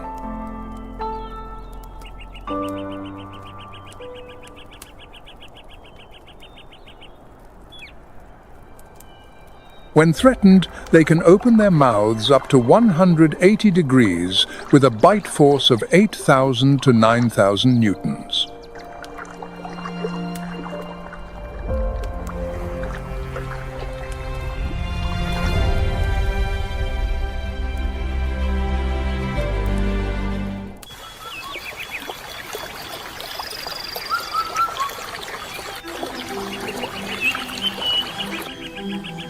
Also lurking in the river, the Nile crocodile, the region's largest, stirs in silence.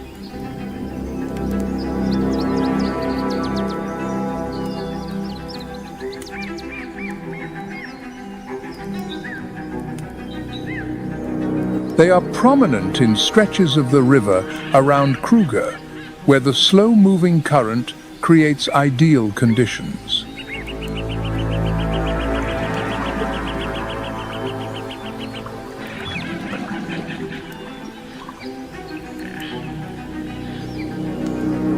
The Nile crocodile lies motionless just below the surface, exposing only its eyes and nostrils, waiting for prey.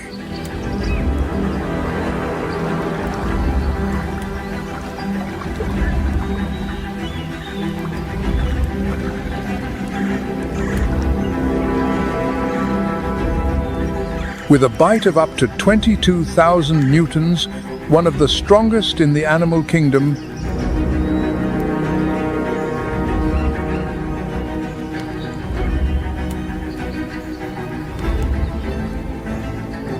when the moment comes, it launches a lightning-fast attack, using its tail for a powerful strike to unbalance its victim.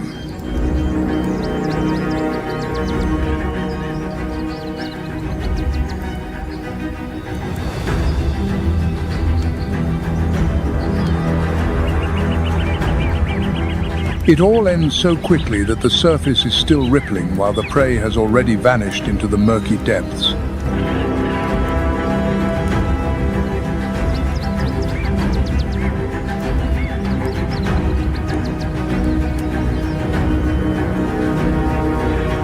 An incredible trait of this species is its ability to endure long periods of fasting.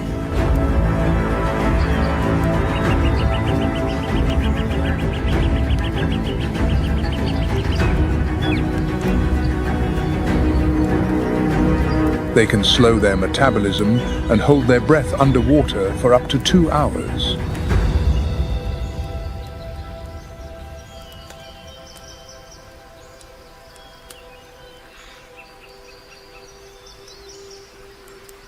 Reproduction is also a fundamental part of their population strategy.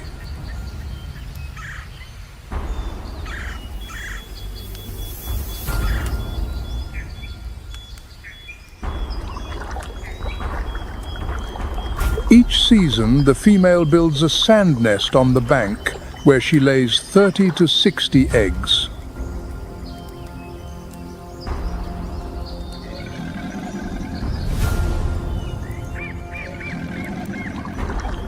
Research shows that the Nile crocodile population in the Olifants has faced significant ecological pressure.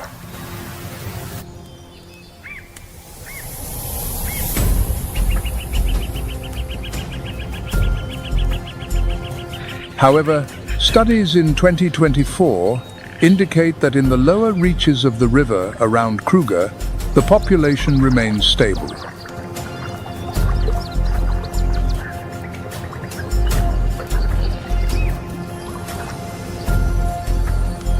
The Nile crocodile is also considered a keystone species in the Olifants' aquatic ecosystem.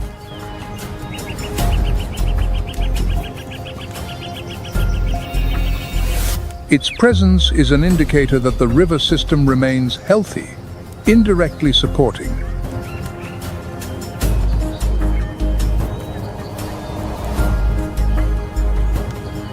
From the lowlands of the Limpopo River, South Africa's terrain gradually rises southward.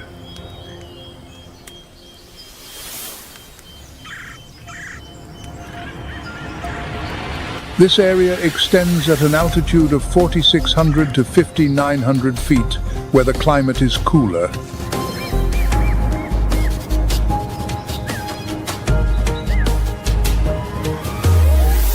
The landscape is characterized by grasslands interspersed with low shrubs, forming an ecological foundation.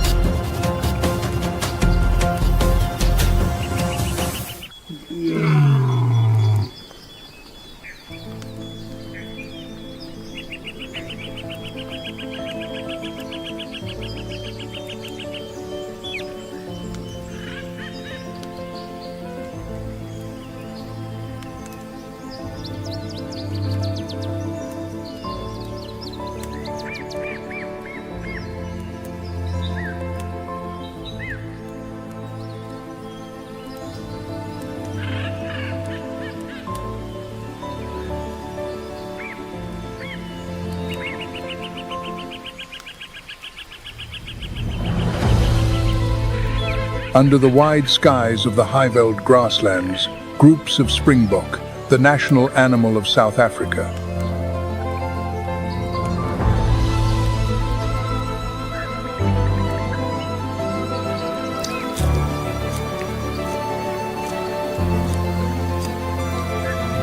This antelope is famous for its high leaps and can reach speeds of up to 55 miles per hour.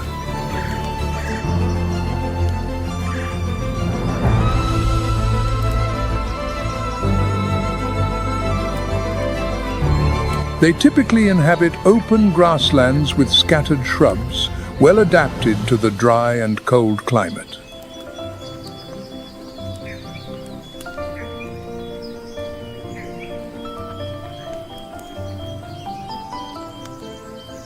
In the harsh nature of the high-veld, springbok are most active at dawn and dusk.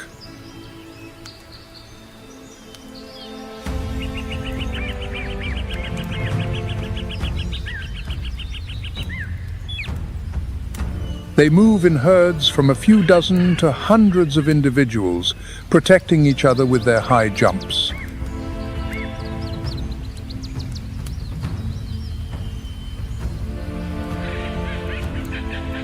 A distinctive detail of the springbok is the dark stripe that runs from its eye to its mouth.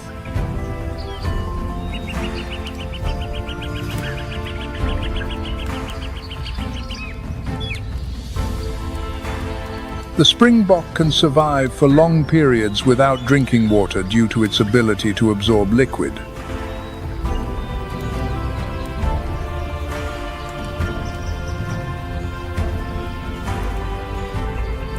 The rainy season is also the ideal time for reproduction, although they mate year-round.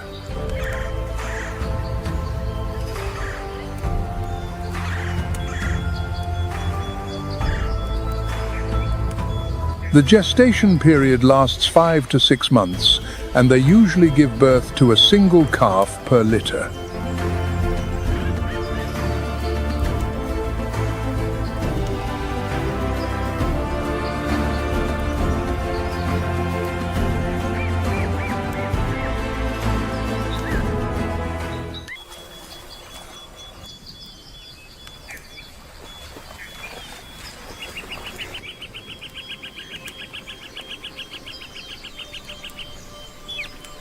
While the springbok paints graceful leaps across the plateau, the black wildebeest leaves.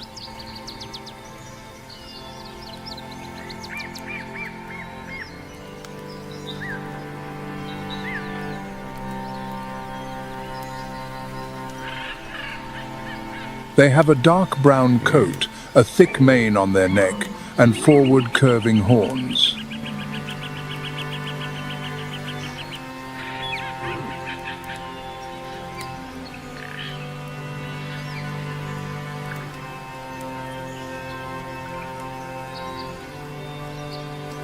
Wildebeest live in large herds, creating rhythmic movements across the savanna.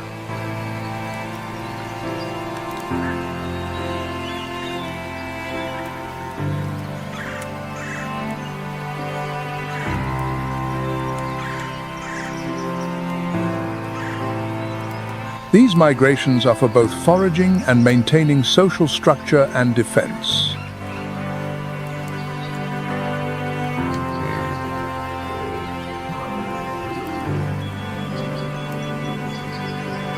Their diet consists mainly of low grasses and herbaceous plants.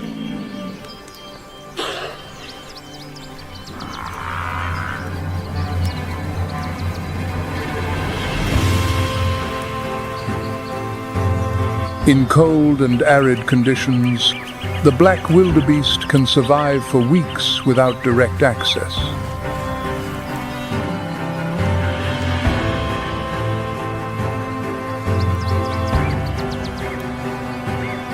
According to a 2024 study, the density of black wildebeest in some areas of the Free State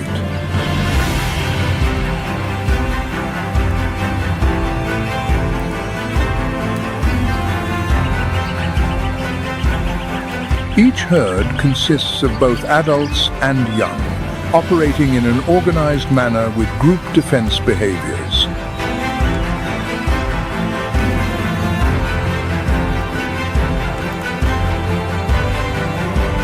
Instead of relying solely on speed when threatened, black wildebeest move in a synchronized fashion.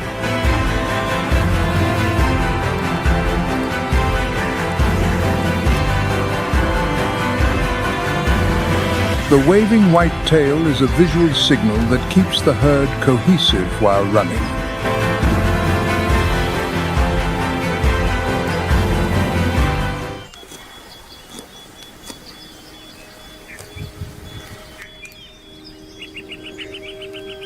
After the organized defensive display of the black wildebeest herds, the savanna landscape continues to bustle.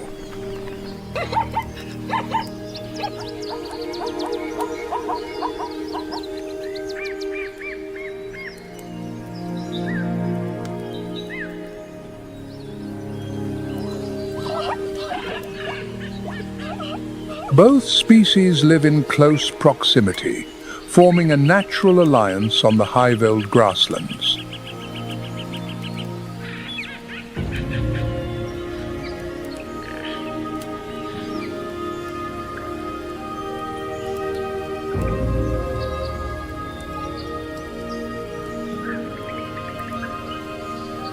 The plains zebra is common in the open savannas and grasslands of South Africa.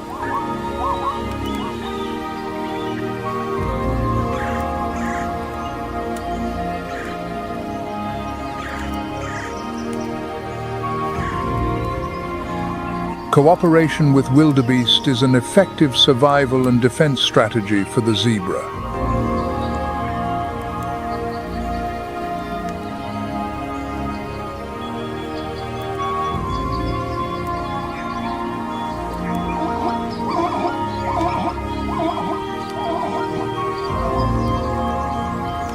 Studies on herd dynamics published in the Journal of Behavioral Ecology show this tactic reduces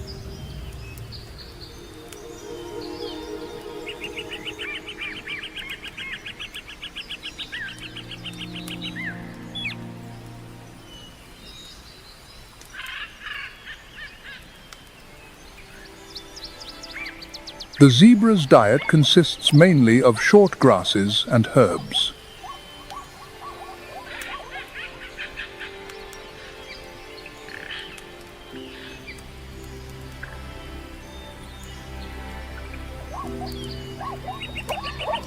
Each zebra consumes 33 to 44 pounds of dry matter per day, ensuring necessary energy.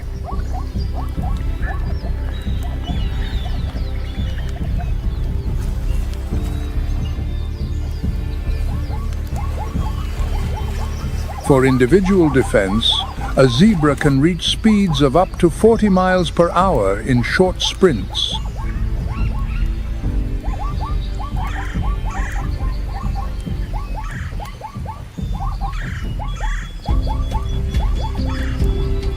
Their powerful hind legs can deliver kicks with a tremendous force, enough to cause serious injury to a predator.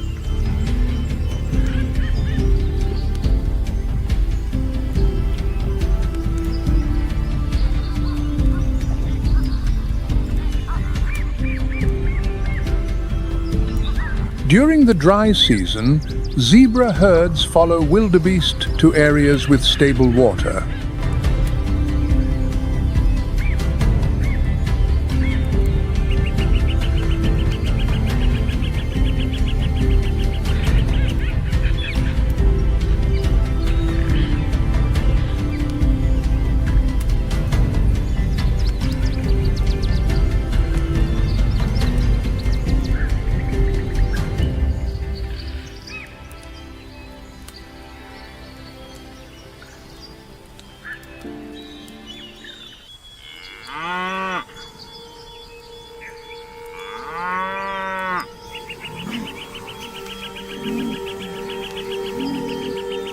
If the zebra is an artist of camouflage on the grasslands, the Cape buffalo is like a living shield.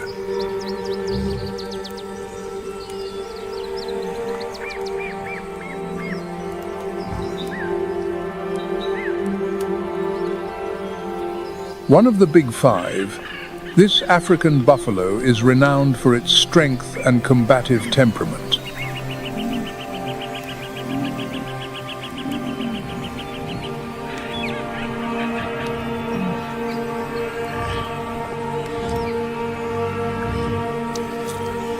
The Cape buffalo has an imposing body, thick hide, and a solid pair of arching horns.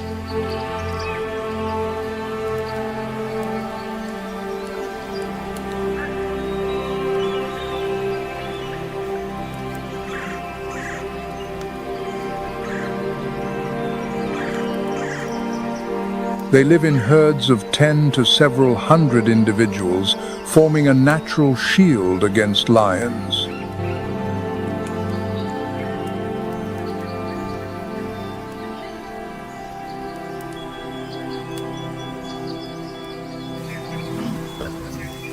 When threatened, the entire herd unites, creating a living barrier with the horned bulls.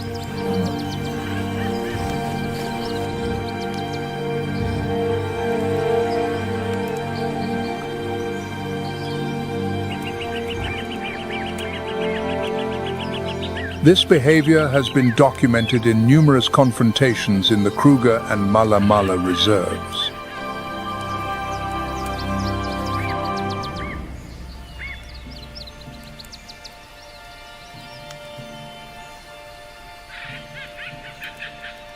During the dry season, they move in large groups to maximize collective defense.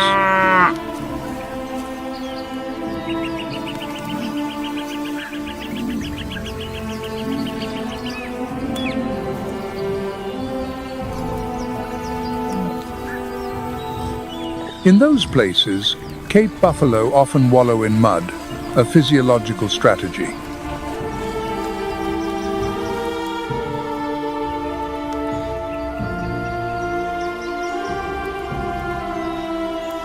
This habit is key to their adaptation to long, dry summers.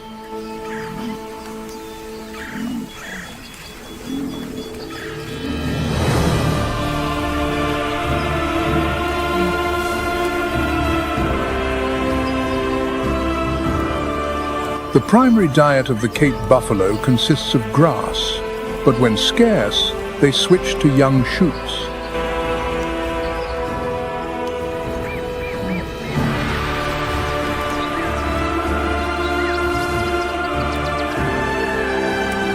An adult can consume from 13 to 37 pounds of dry grass per day, providing energy.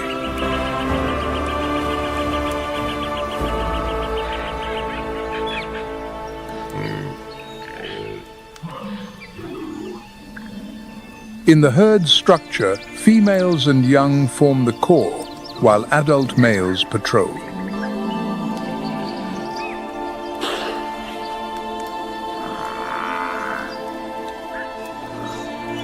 Bachelor groups of males can be very aggressive, though they rarely participate in primary defense.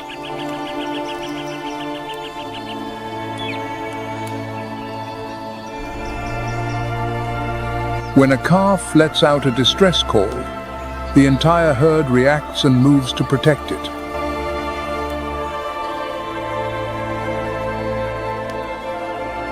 Finally, Cape buffalo undertake internal seasonal migrations in the Highveld.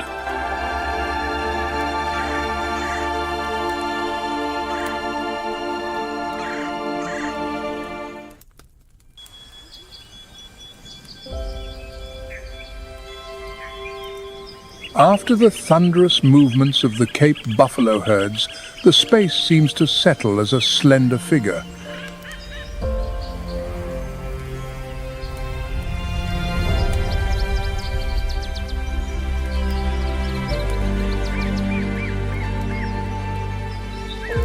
This snake-hunting bird is known for its elegant gait, almost like that of a model.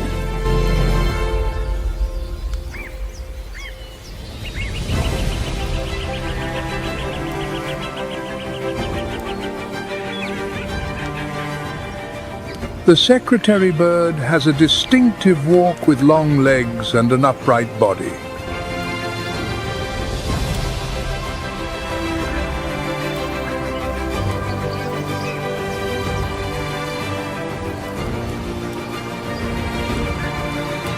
Specializing in hunting snakes and other small prey, it uses its powerful legs like hammers.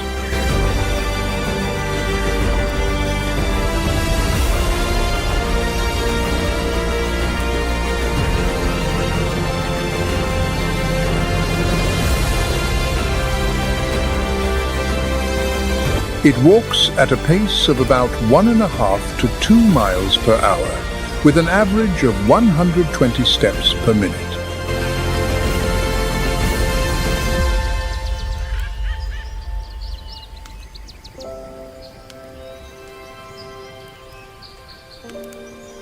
The secretary bird's technique for killing snakes is impressive.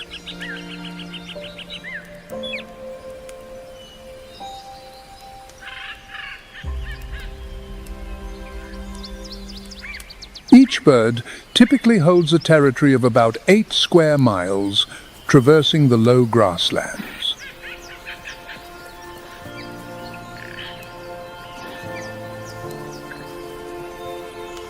Conservation is a pressing issue for the secretary bird.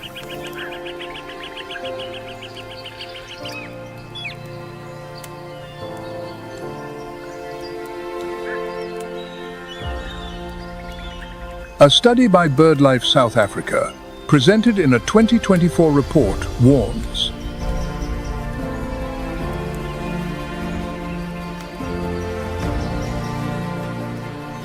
From the vast grasslands of the Highveld, South Africa's landscape transforms dramatically.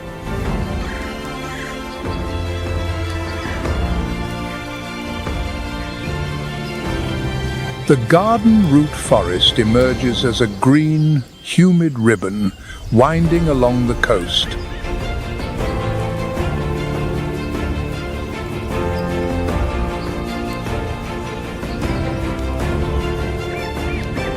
This region is characterized by dense forests, where ancient trees tower tens of feet high.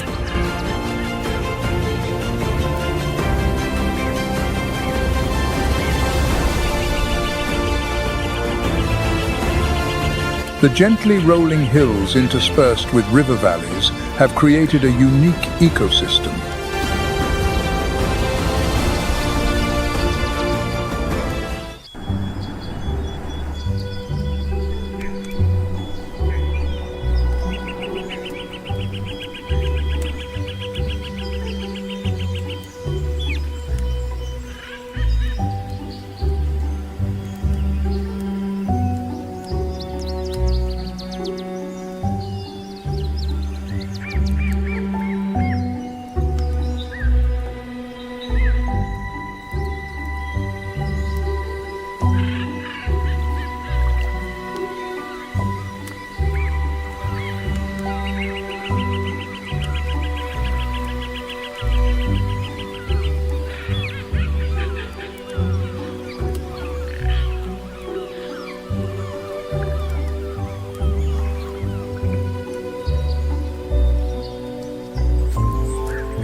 Under the thick fog, the bushbuck hides among the forest foliage.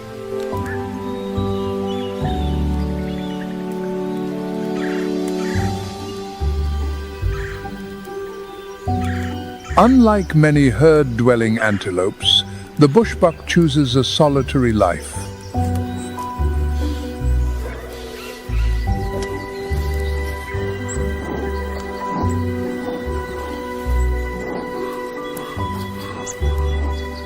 When they sense danger, they do not flee immediately, but stand perfectly still.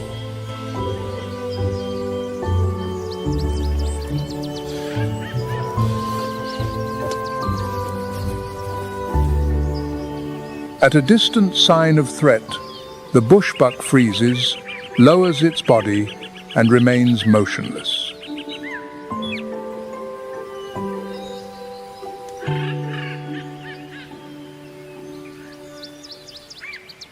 Absolute silence, combined with the ability to move silently through familiar paths,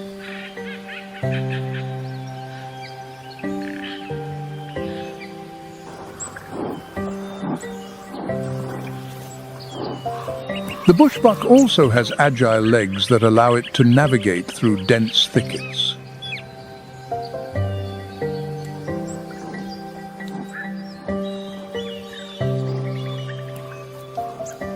They prefer to live near streams and watercourses, both for food and for a quick escape.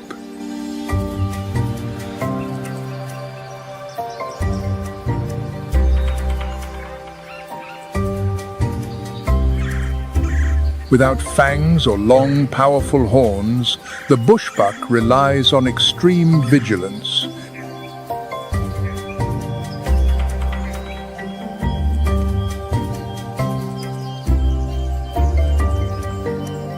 As night falls, the crown of the garden root forest is silently passed to the leopard.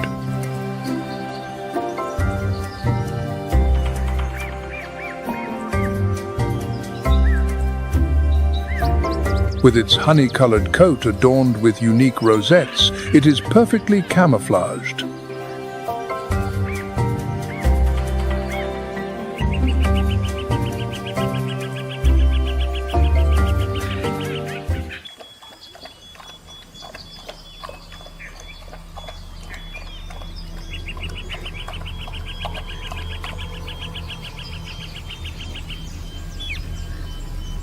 In a dense forest environment, this ability to remain hidden is its crucial survival advantage.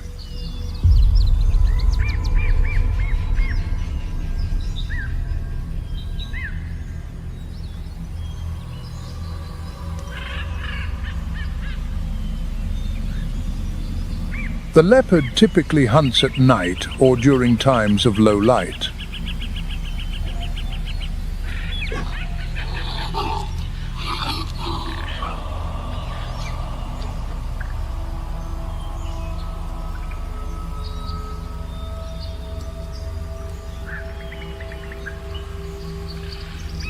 After taking down its prey, it hauls the carcass into high branches, 13 to 16 feet up.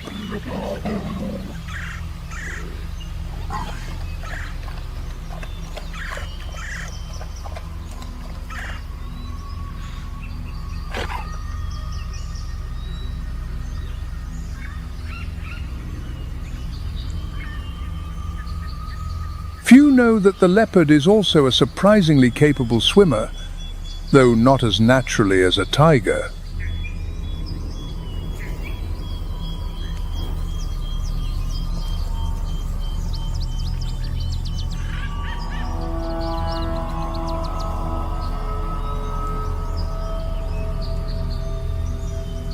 It is a valuable skill in a coastal ecosystem like the garden route.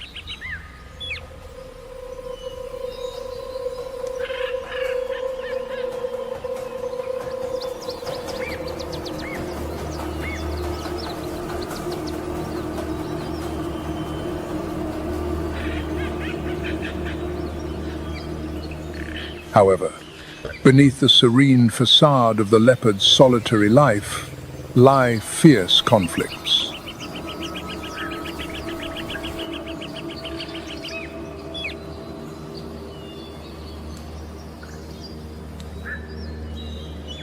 One of the greatest threats to leopard cubs is infanticide.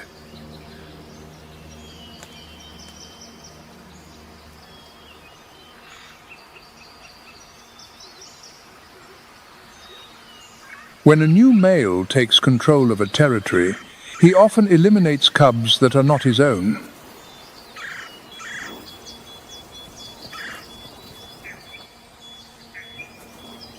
According to a 2024 study in the Sabi Sand Game Reserve, this behavior accounts for up to 49% of cub mortality.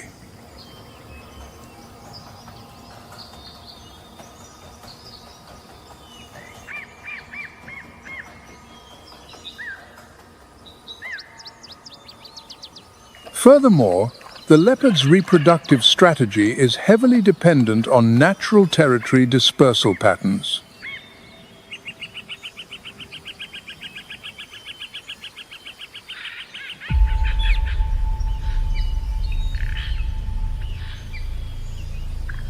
Mature males leave their natal territories to avoid inbreeding.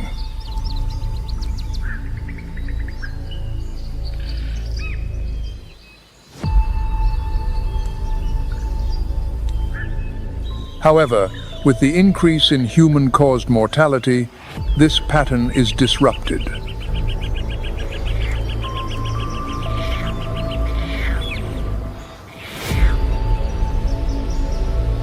Leopards reproduce year-round with a gestation period of about 90 to 105 days.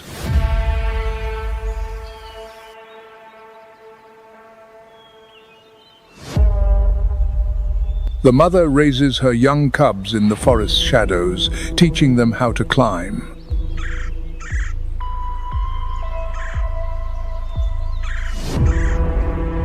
In an environment full of competition and threats, survival skills are passed from one generation.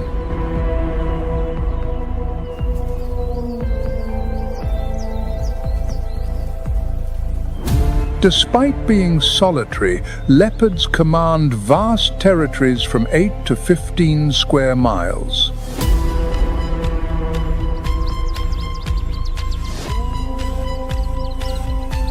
In the grand tapestry of creation, each individual fulfills an assigned role.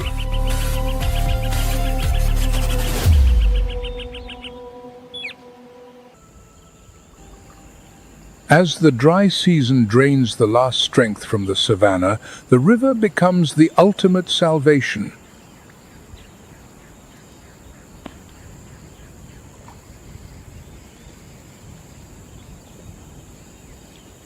This placid surface hides another truth, for beneath the calm water, a true lord is watching, not with a crown, but with primal fury.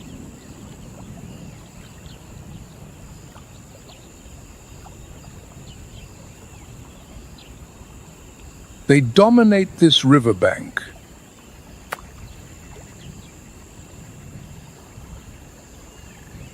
Anyone who approaches for a drink is considered a provocation by the hippopotamus.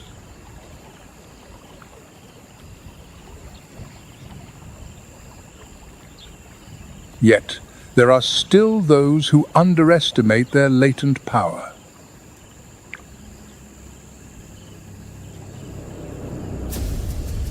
Suddenly, a strange figure appears.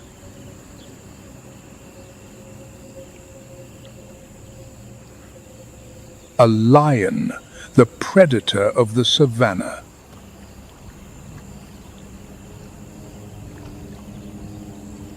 But on closer inspection, it is just a young and inexperienced male seeking to quench his thirst.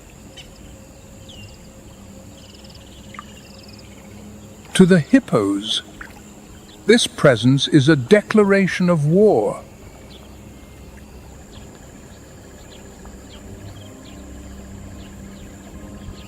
With a bite force exceeding 8,100 pounds, a hippo can crush an enemy's skull like a watermelon.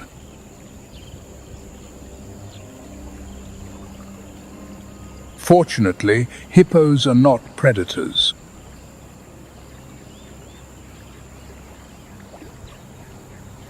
but any predator that appears in their territory is a nuisance.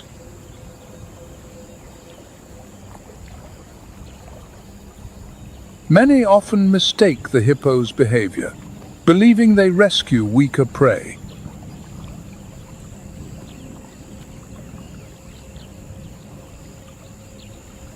But the true nature of the hippopotamus is entirely different. For them, the river is not a space to be shared.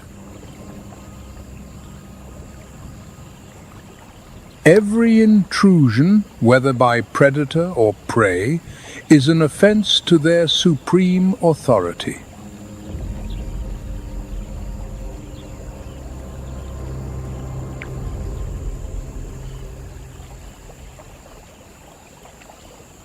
As the dry season continues to drain life away, the fragile peace treaty among the hippos also comes to an end.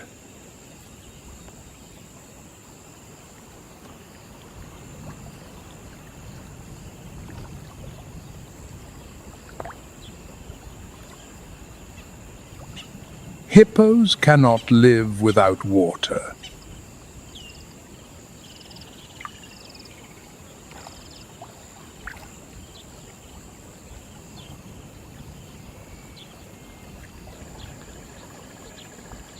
Their sensitive skin lacks sweat glands, and their colossal bodies, which can weigh over 4,400 pounds, depend on water for protection and support.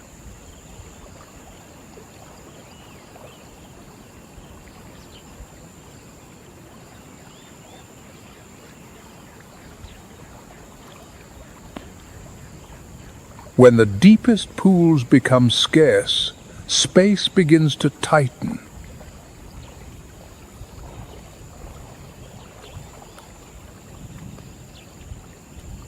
Amidst this chaos, there is always a dominant male, the master of the shallows. The ritual of asserting dominance begins.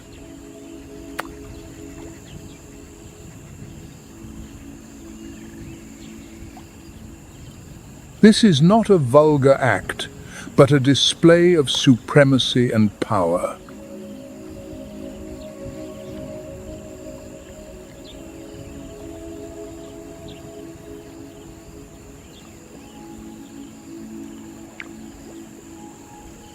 When scent warnings are ignored, heavy artillery is deployed.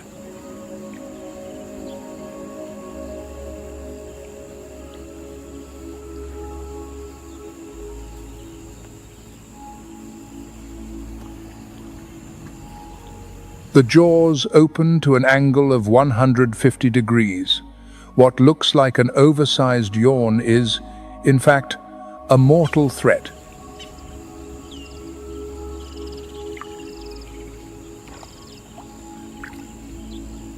In the fight for mating rights, there is no room for mercy.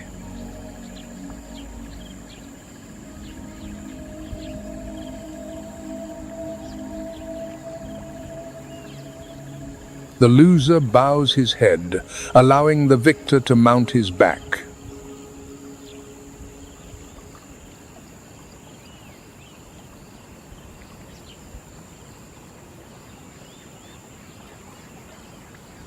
A gesture simulating mating, signifying dominance.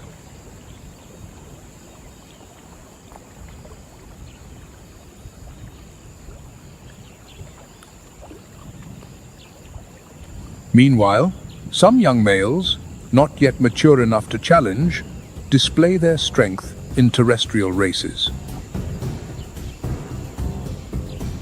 This clumsy giant can reach speeds of up to 20 miles per hour, much faster than one might imagine. In the world of the hippopotamus, there is no lasting peace. Only brief moments of silence between battles for survival.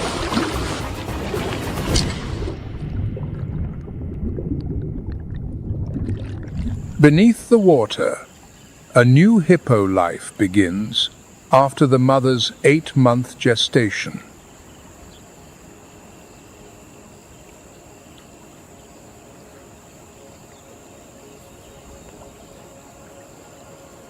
To give birth, the mother needs a quiet space, separate from the pod.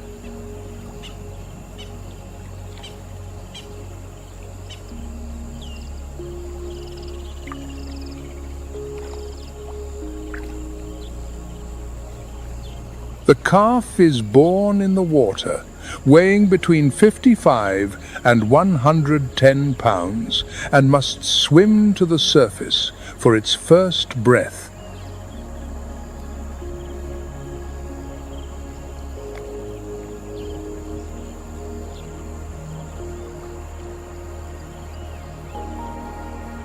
For about 2 weeks after birth, the mother and calf will live in seclusion.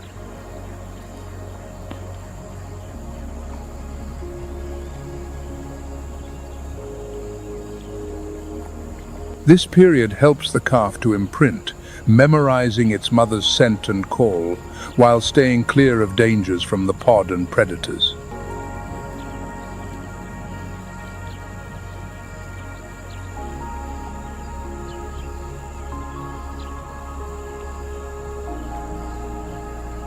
The mother hippo will use her entire body to shield her young.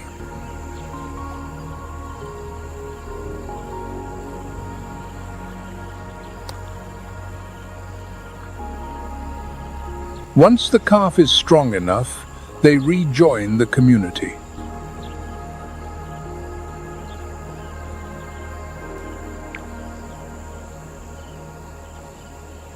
The entire pod spends most of the day submerged, escaping the heat.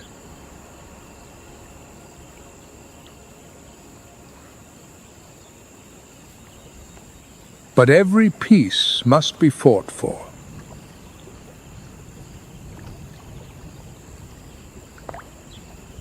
The ideal sunbathing spot has been claimed by a crocodile.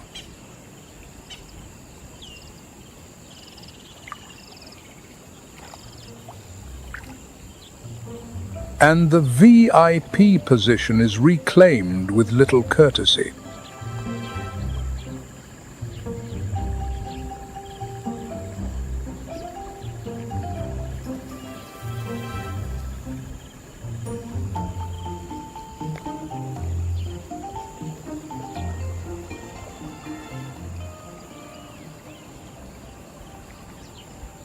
Even when no river is near, hippos have a solution.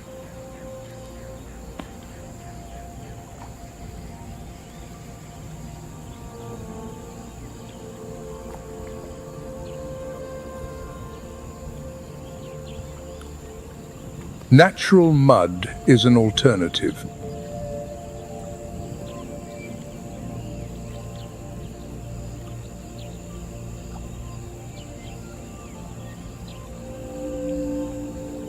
But overcrowding brings other nuisances.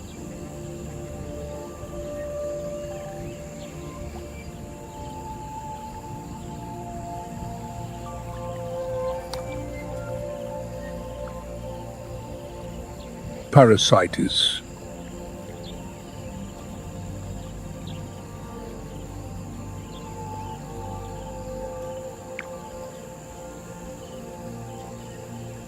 That is when the little visitors appear, the oxpeckers.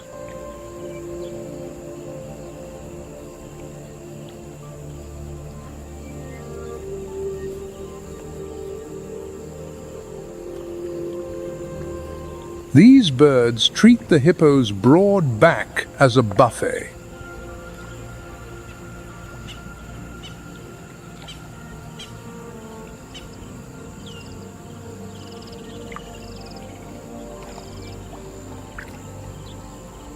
In theory, it is a positive symbiotic relationship.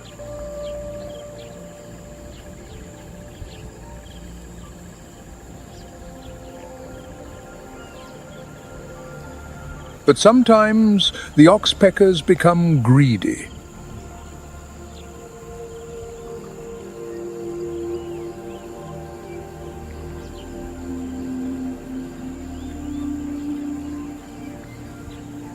They peck at open wounds to drink blood, transforming from doctors into tiny vampires.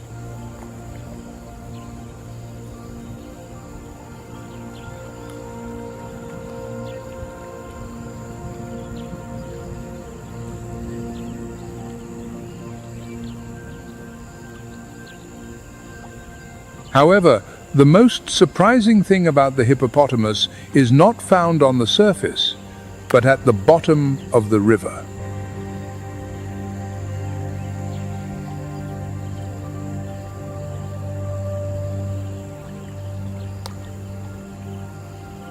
Hippos cannot actually swim.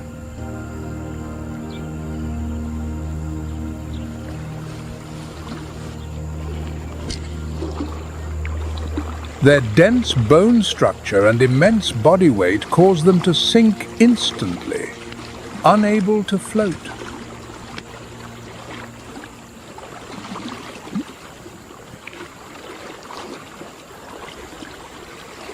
If they venture into water too deep, where their feet cannot touch the bottom, they can drown.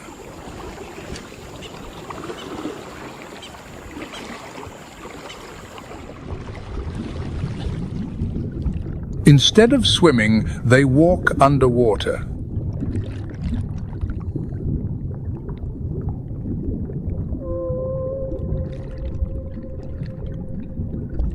Using the water's buoyancy, they create a near weightless environment.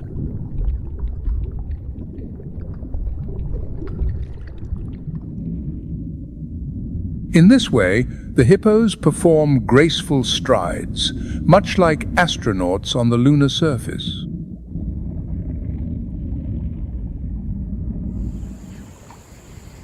On the surface is the life of a fortunate hippo calf.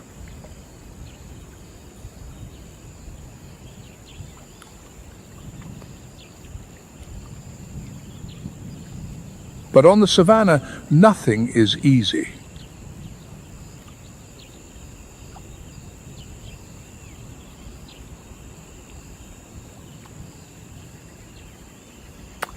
Even when protected by one of the fiercest mothers on the planet, predators are always lurking, searching for any vulnerability.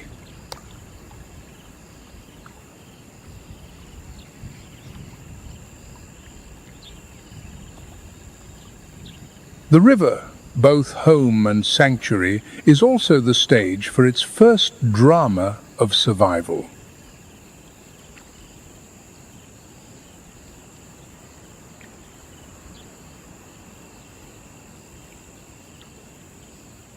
As seasonal rains fall, swelling the river, an ancient intelligence begins to stir.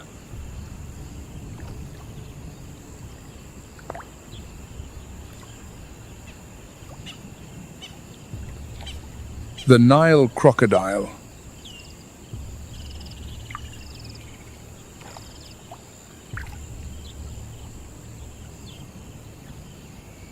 It is a predator honed by millions of years, a master of patience.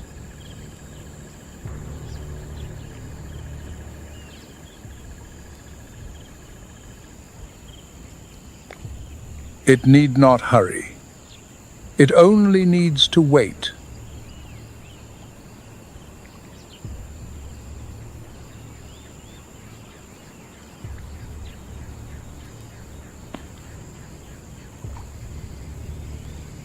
To wait for a moment of distraction, a single lapse from the Great Mother.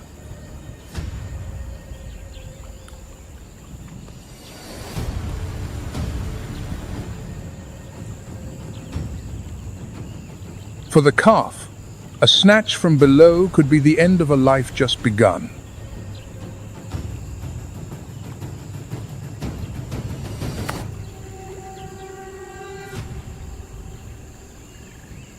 But the land holds its own perils.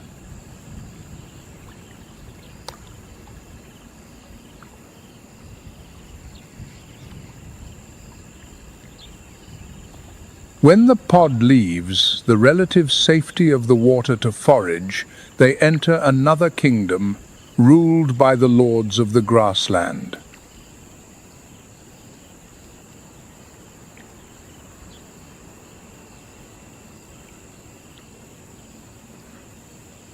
A pride of lions.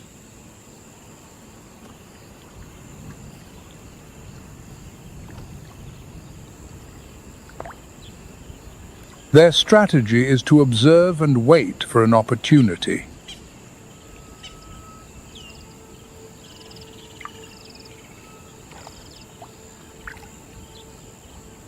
Their eyes scan the pod, searching for a sign of weakness, of separation.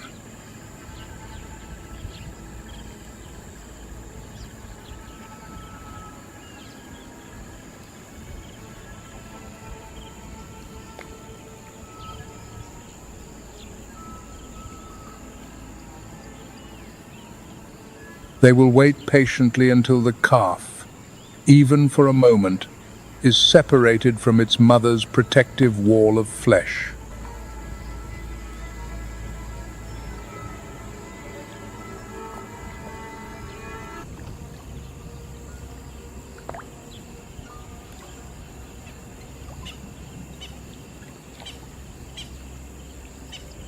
In the complex and brutal society of hippos, the dominant male may see this tiny life not as the future of the pod, but as an obstacle to his own lineage.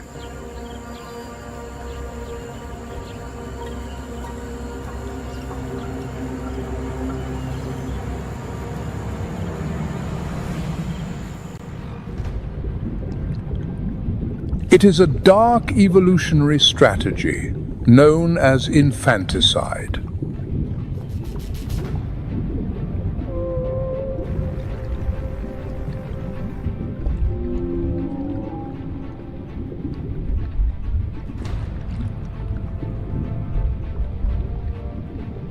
By eliminating a rival's offspring, the male can induce the female to return to estrus, ensuring the next generation carries his genes.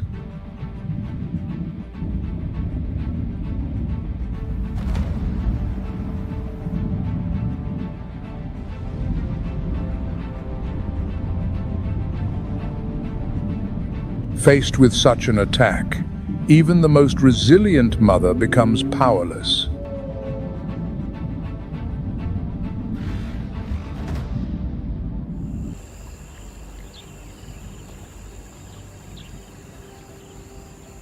For this young hippo, life is a relentless struggle, a perilous journey between giants and hidden predators.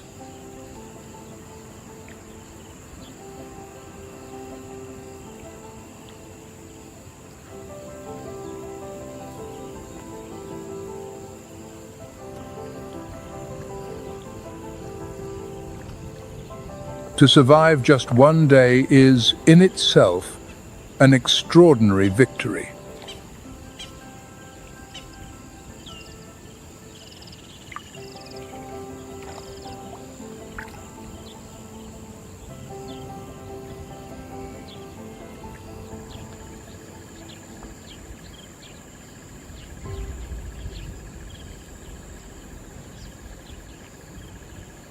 As the last rays of sun dip below the horizon, night falls upon the river.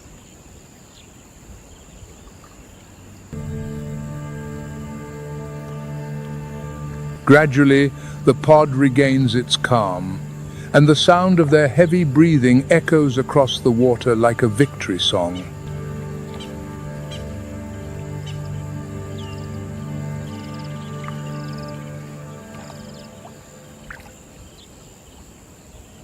As the echoes of the life and death struggle with the lion's fade, the ground trembles again, but now to a new rhythm.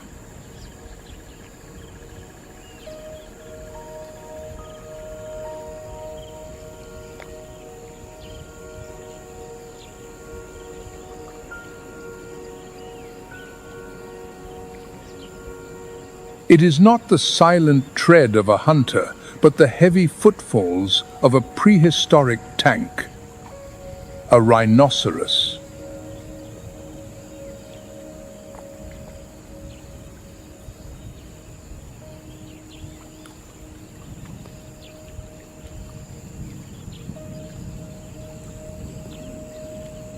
Nature has given the rhino a nearly indestructible armor and a lethal keratin horn, but in return has taken its sharp eyesight.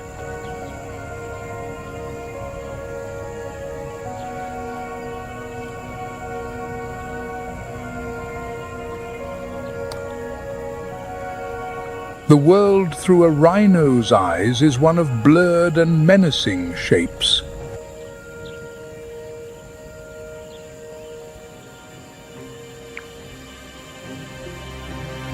For such a fiercely territorial defender as the hippopotamus, this deviation cannot be ignored.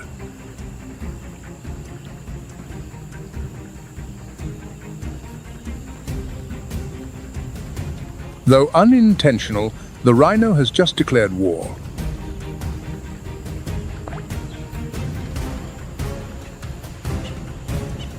The hippo needs no explanation.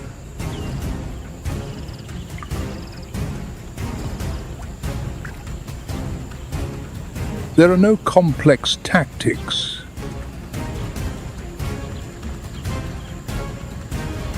Merely brute force against brute force.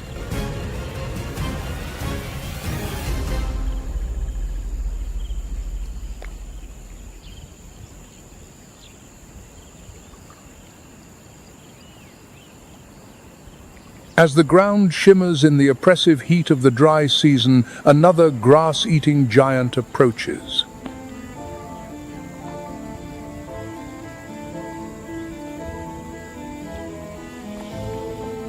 This time, will the hippopotamus be the one to yield?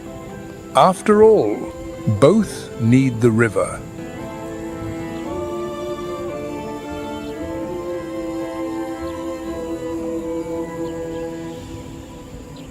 An elephant must consume between 40 and 53 gallons of water each day.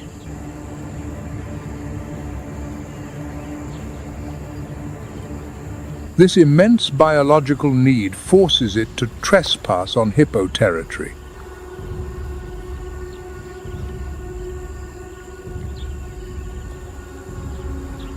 And when the two biggest egos of the savannah collide in a cramped waterhole, there is no room for compromise.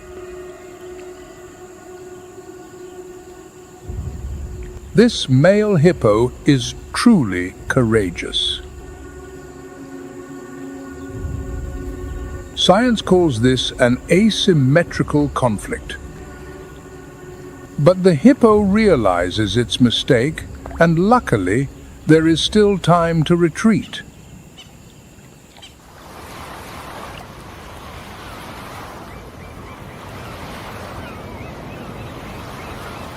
Hundreds of miles off the African coast, a unique evolutionary laboratory has written its own tales of struggle and survival.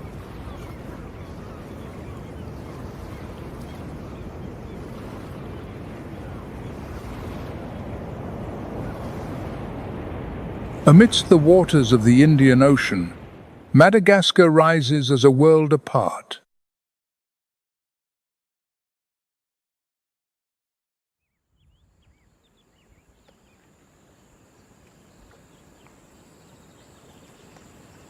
Lying some 250 miles off the coast of Mozambique, the world's fourth largest island broke away from the great continents tens of millions of years ago.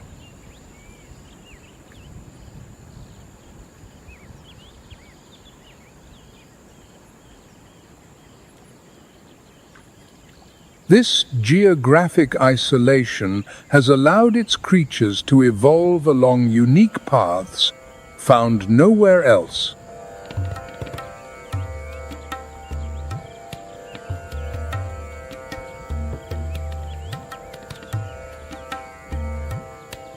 The lowland rainforests of eastern Madagascar are home to the Indri, the world's largest lemur, known locally as the babakoto.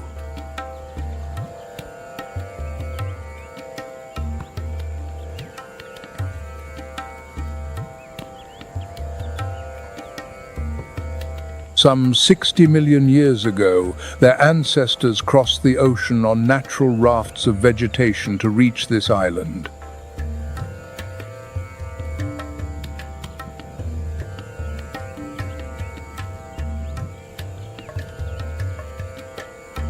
Isolation saved them from large predators and allowed them to evolve uniquely.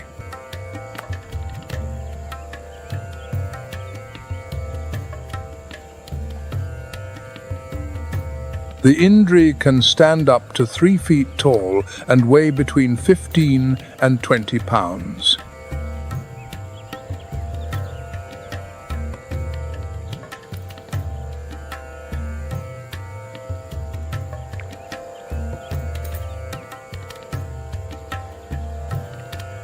To the Malagasy people, the Indri is a sacred creature.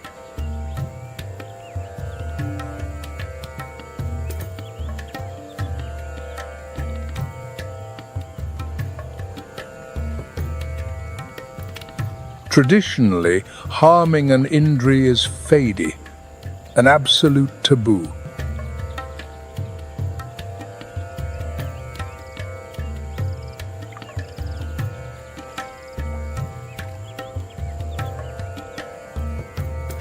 Their calls can travel for over a mile, used to mark territory and maintain contact with family members.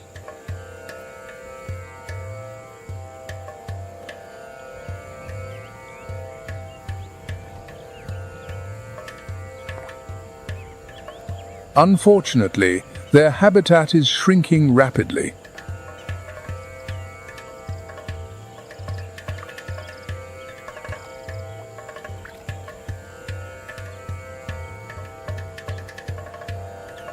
Data from 2023 shows only 1,000 to 2,000 individuals remain in the wild, placing the Indri in the critically endangered category.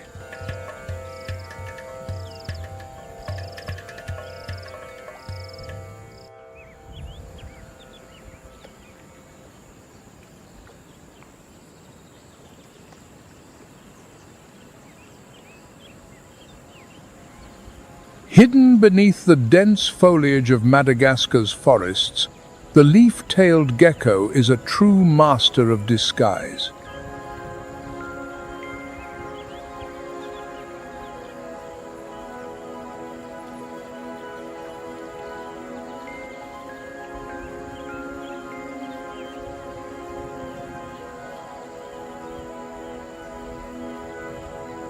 Its appearance resembles a sculpture crafted from bark and dried leaves.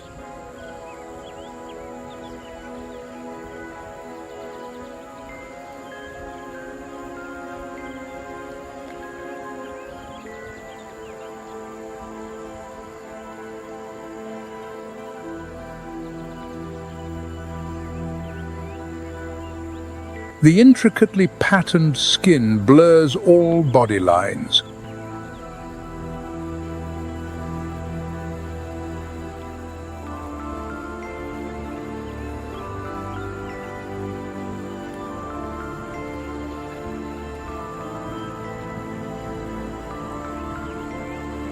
Its flattened tail, like a withered leaf, serves both for camouflage and for balance.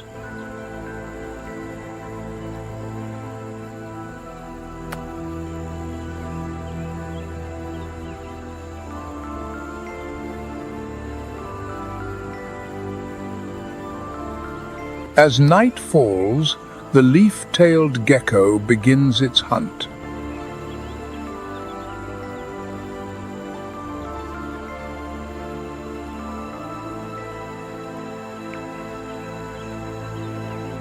Large eyes with vertical pupils allow it to see clearly, even in darkness.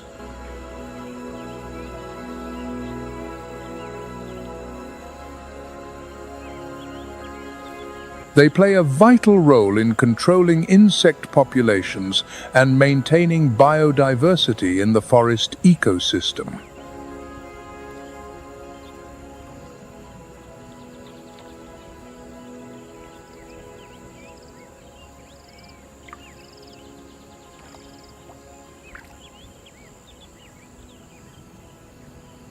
In the subhumid forests of Madagascar, the bamboo lemur, also known as the gentle lemur, resides.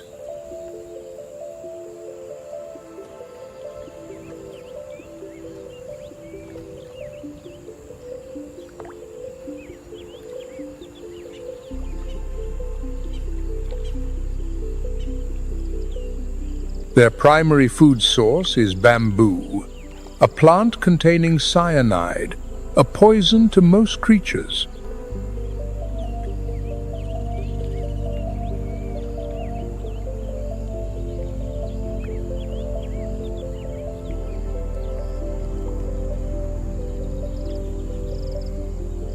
The bamboo lemur has evolved a special detoxification mechanism, allowing it to consume large amounts of cyanide without harm.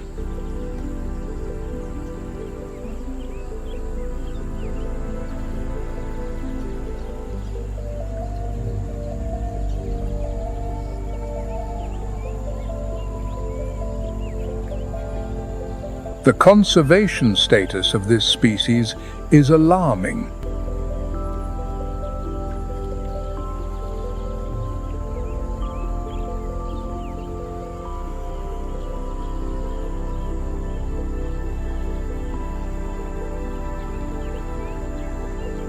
Many bamboo lemur species are classified as threatened or critically endangered.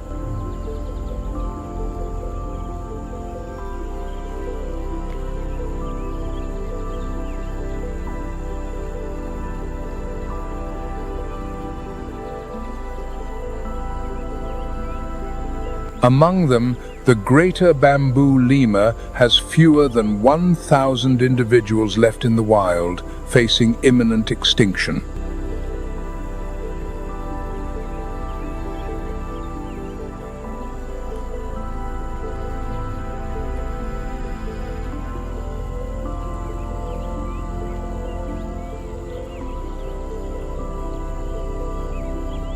In western and northern Madagascar, the dry deciduous forests are home to the fossa, the island's apex predator.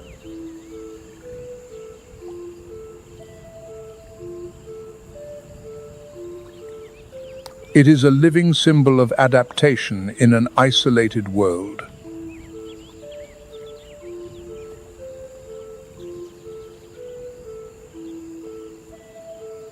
Resembling a small cougar, its closest relatives are actually mongooses.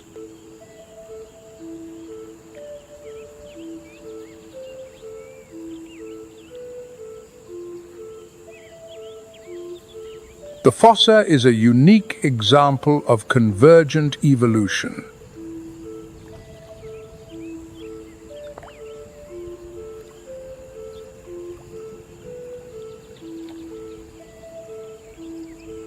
The dry western forests of Madagascar are the fossa's primary domain.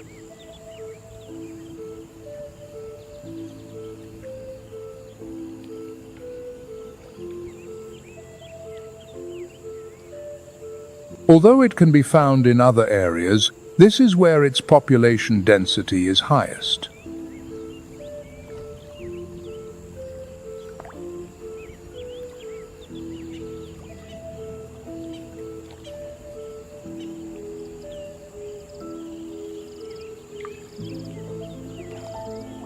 Data from the International Union for Conservation of Nature in 2023 shows fewer than 2,000.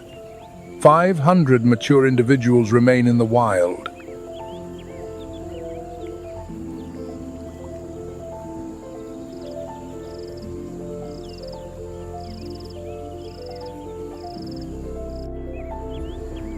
With a body up to 30 inches long, a tail of equal length, and weighing up to 20 pounds, the fossa has a perfect anatomical structure for predation.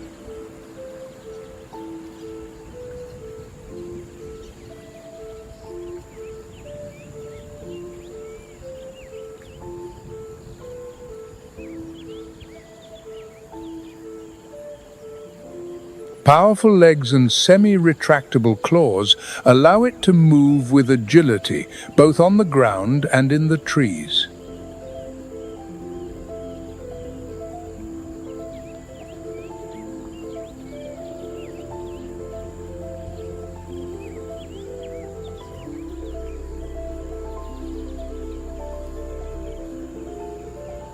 A natural-born predator, the fossa combines speed, strength, and climbing skill.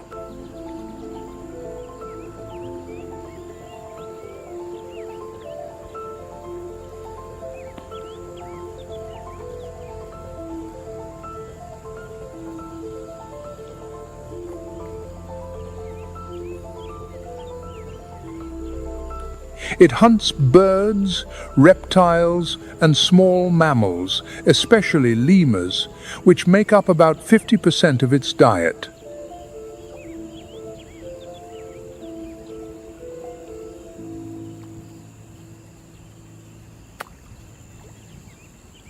In the dry forests of western Madagascar, the sifaka lemur has evolved to survive in one of the harshest environments.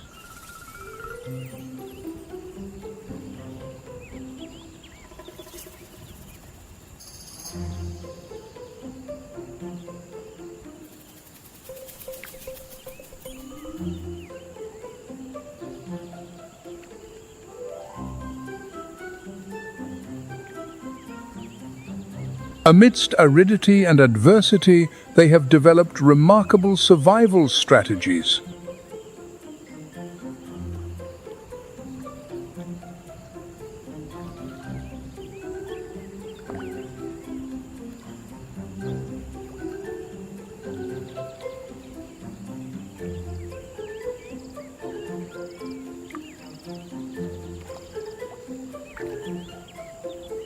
Today, sifaka lemurs primarily inhabit unique forests like Bemaraha and Kirindi, where limestone formations and vegetation intertwine.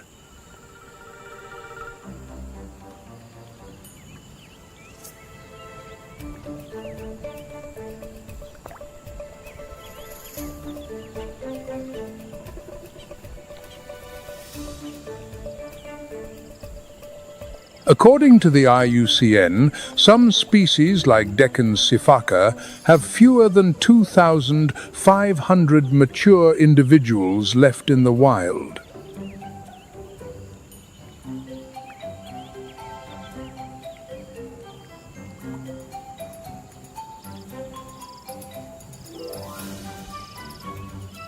Their long, powerful hind legs allow them to make leaps of up to 30 feet.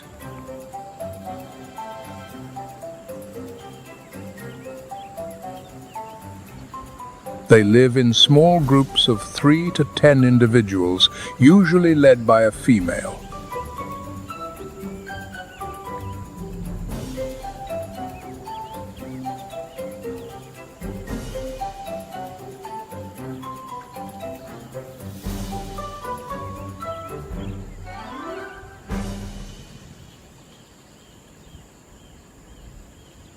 The ecological role of the sifaka is crucial as a seed disperser, contributing to forest regeneration.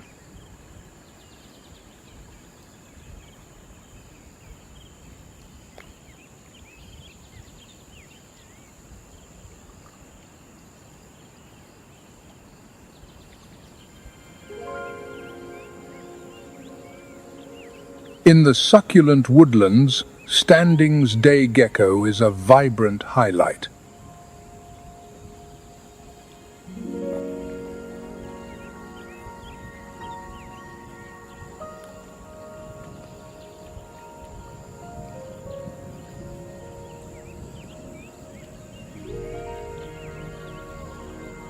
Belonging to the Phelsuma genus, this endemic gecko has evolved over millions of years on the isolated island.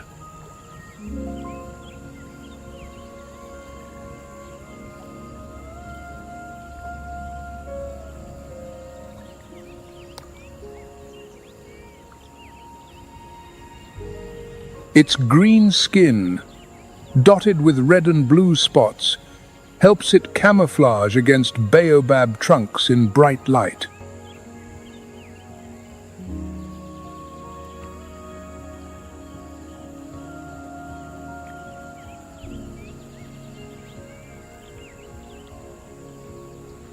When threatened, it can shed its tail to distract predators, and the tail will regenerate after a few months.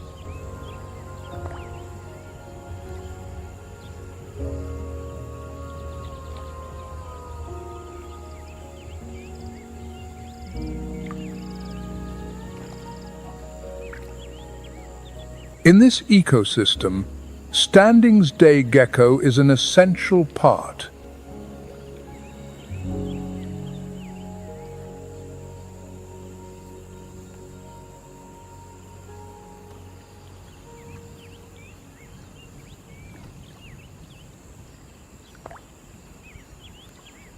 In the arid lands of the south and southwest, the ring-tailed lemur stands out as a symbol of survival.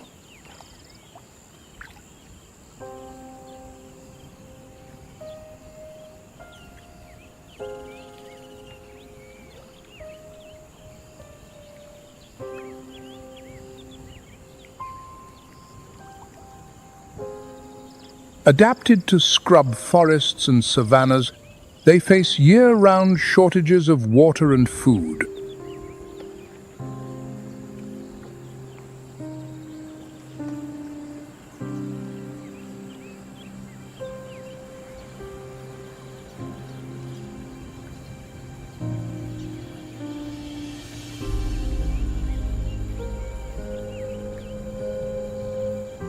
It is estimated that by 2024, only about 2,000 to 2,400 individuals remain in the wild.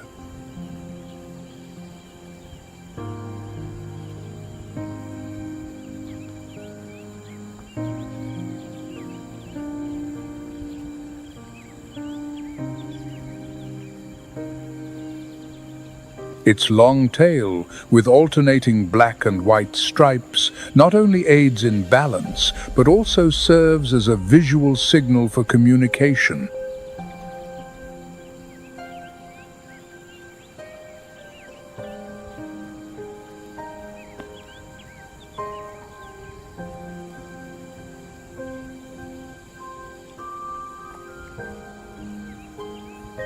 Ring-tailed lemurs live in matriarchal social groups led by females.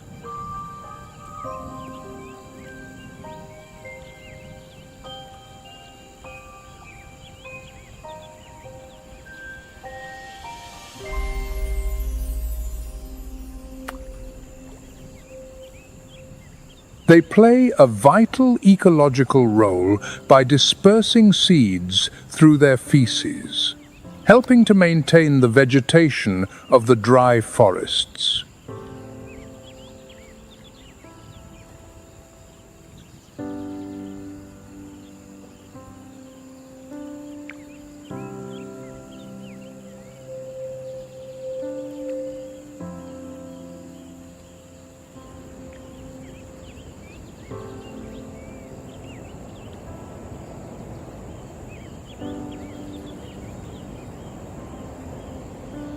The mangrove forests of Madagascar form a precious coastal ecosystem, stretching over 620 miles along the western coast.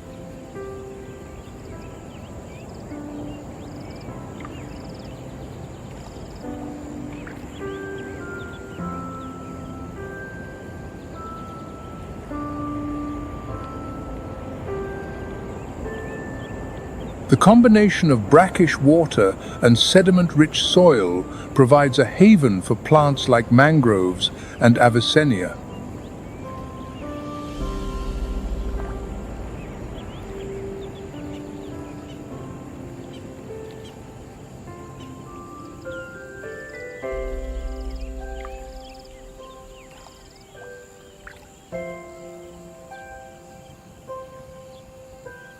The intertwined roots protect the coastline from erosion while providing habitat for fish, crustaceans, and wild birds.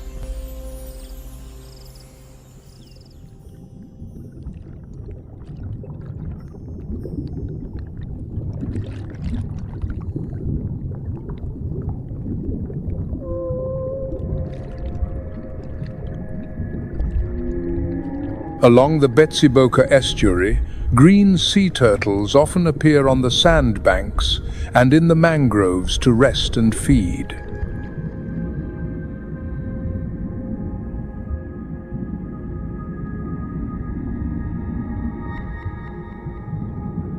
With over 150 million years of evolutionary history, this species is a prime example of perfect adaptation to the ocean.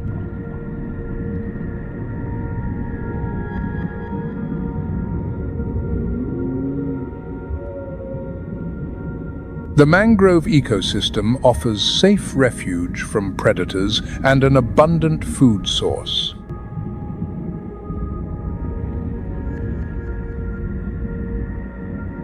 Green sea turtles are known for their long migrations.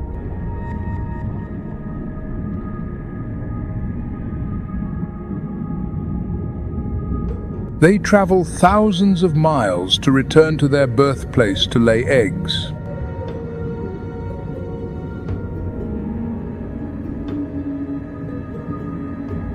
However, the survival rate of hatchlings is extremely low. Less than 1% make it to the ocean.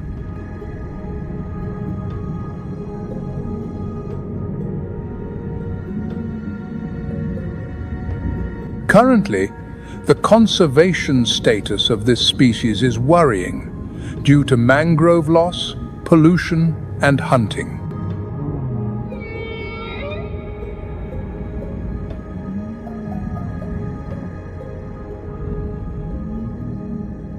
Madagascar's mangroves are also home to another ancient species.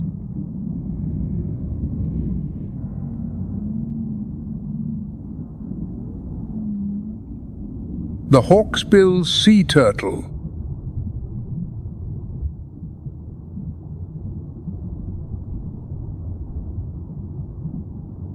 With over 100 million years of evolution, this turtle has survived countless changes.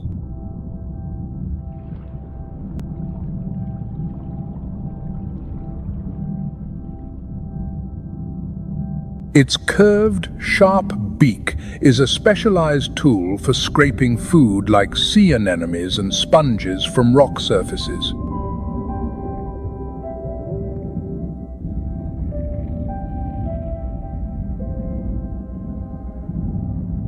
Despite its high adaptability, its numbers are declining sharply.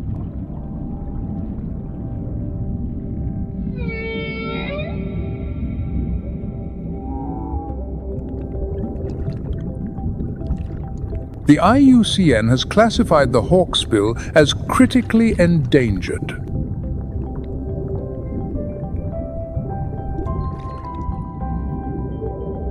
The dugong, or Pacific sea cow, carries an evolutionary history of over 50 million years.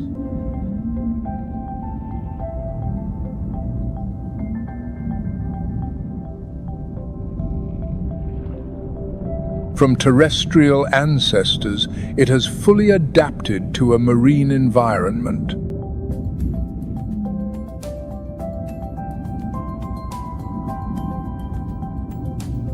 In Madagascar, they are concentrated in the western mangroves, where saltwater and freshwater meet.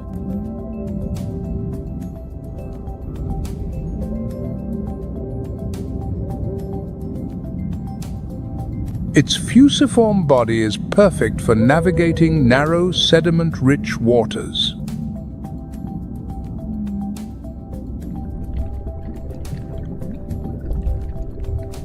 Their diet is based on seagrass, consuming up to 88 pounds per day.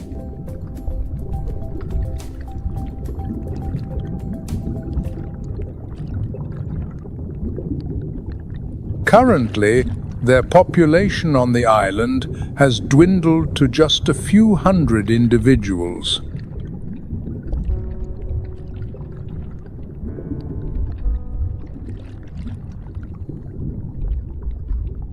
The main threats include mangrove loss, pollution, and overfishing.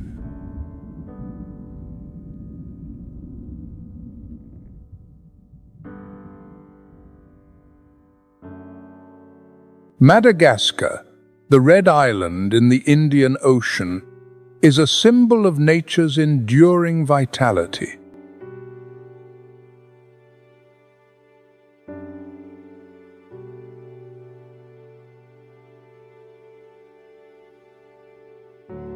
Although over 90% of its primary forest is gone, some 8 million acres are still protected.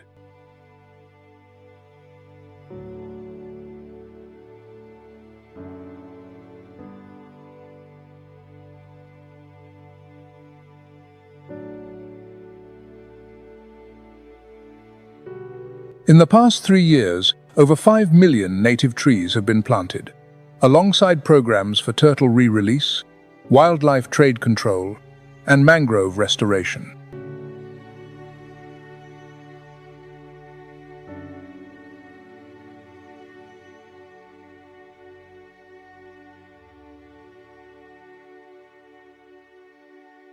Ecotourism provides livelihoods for local communities.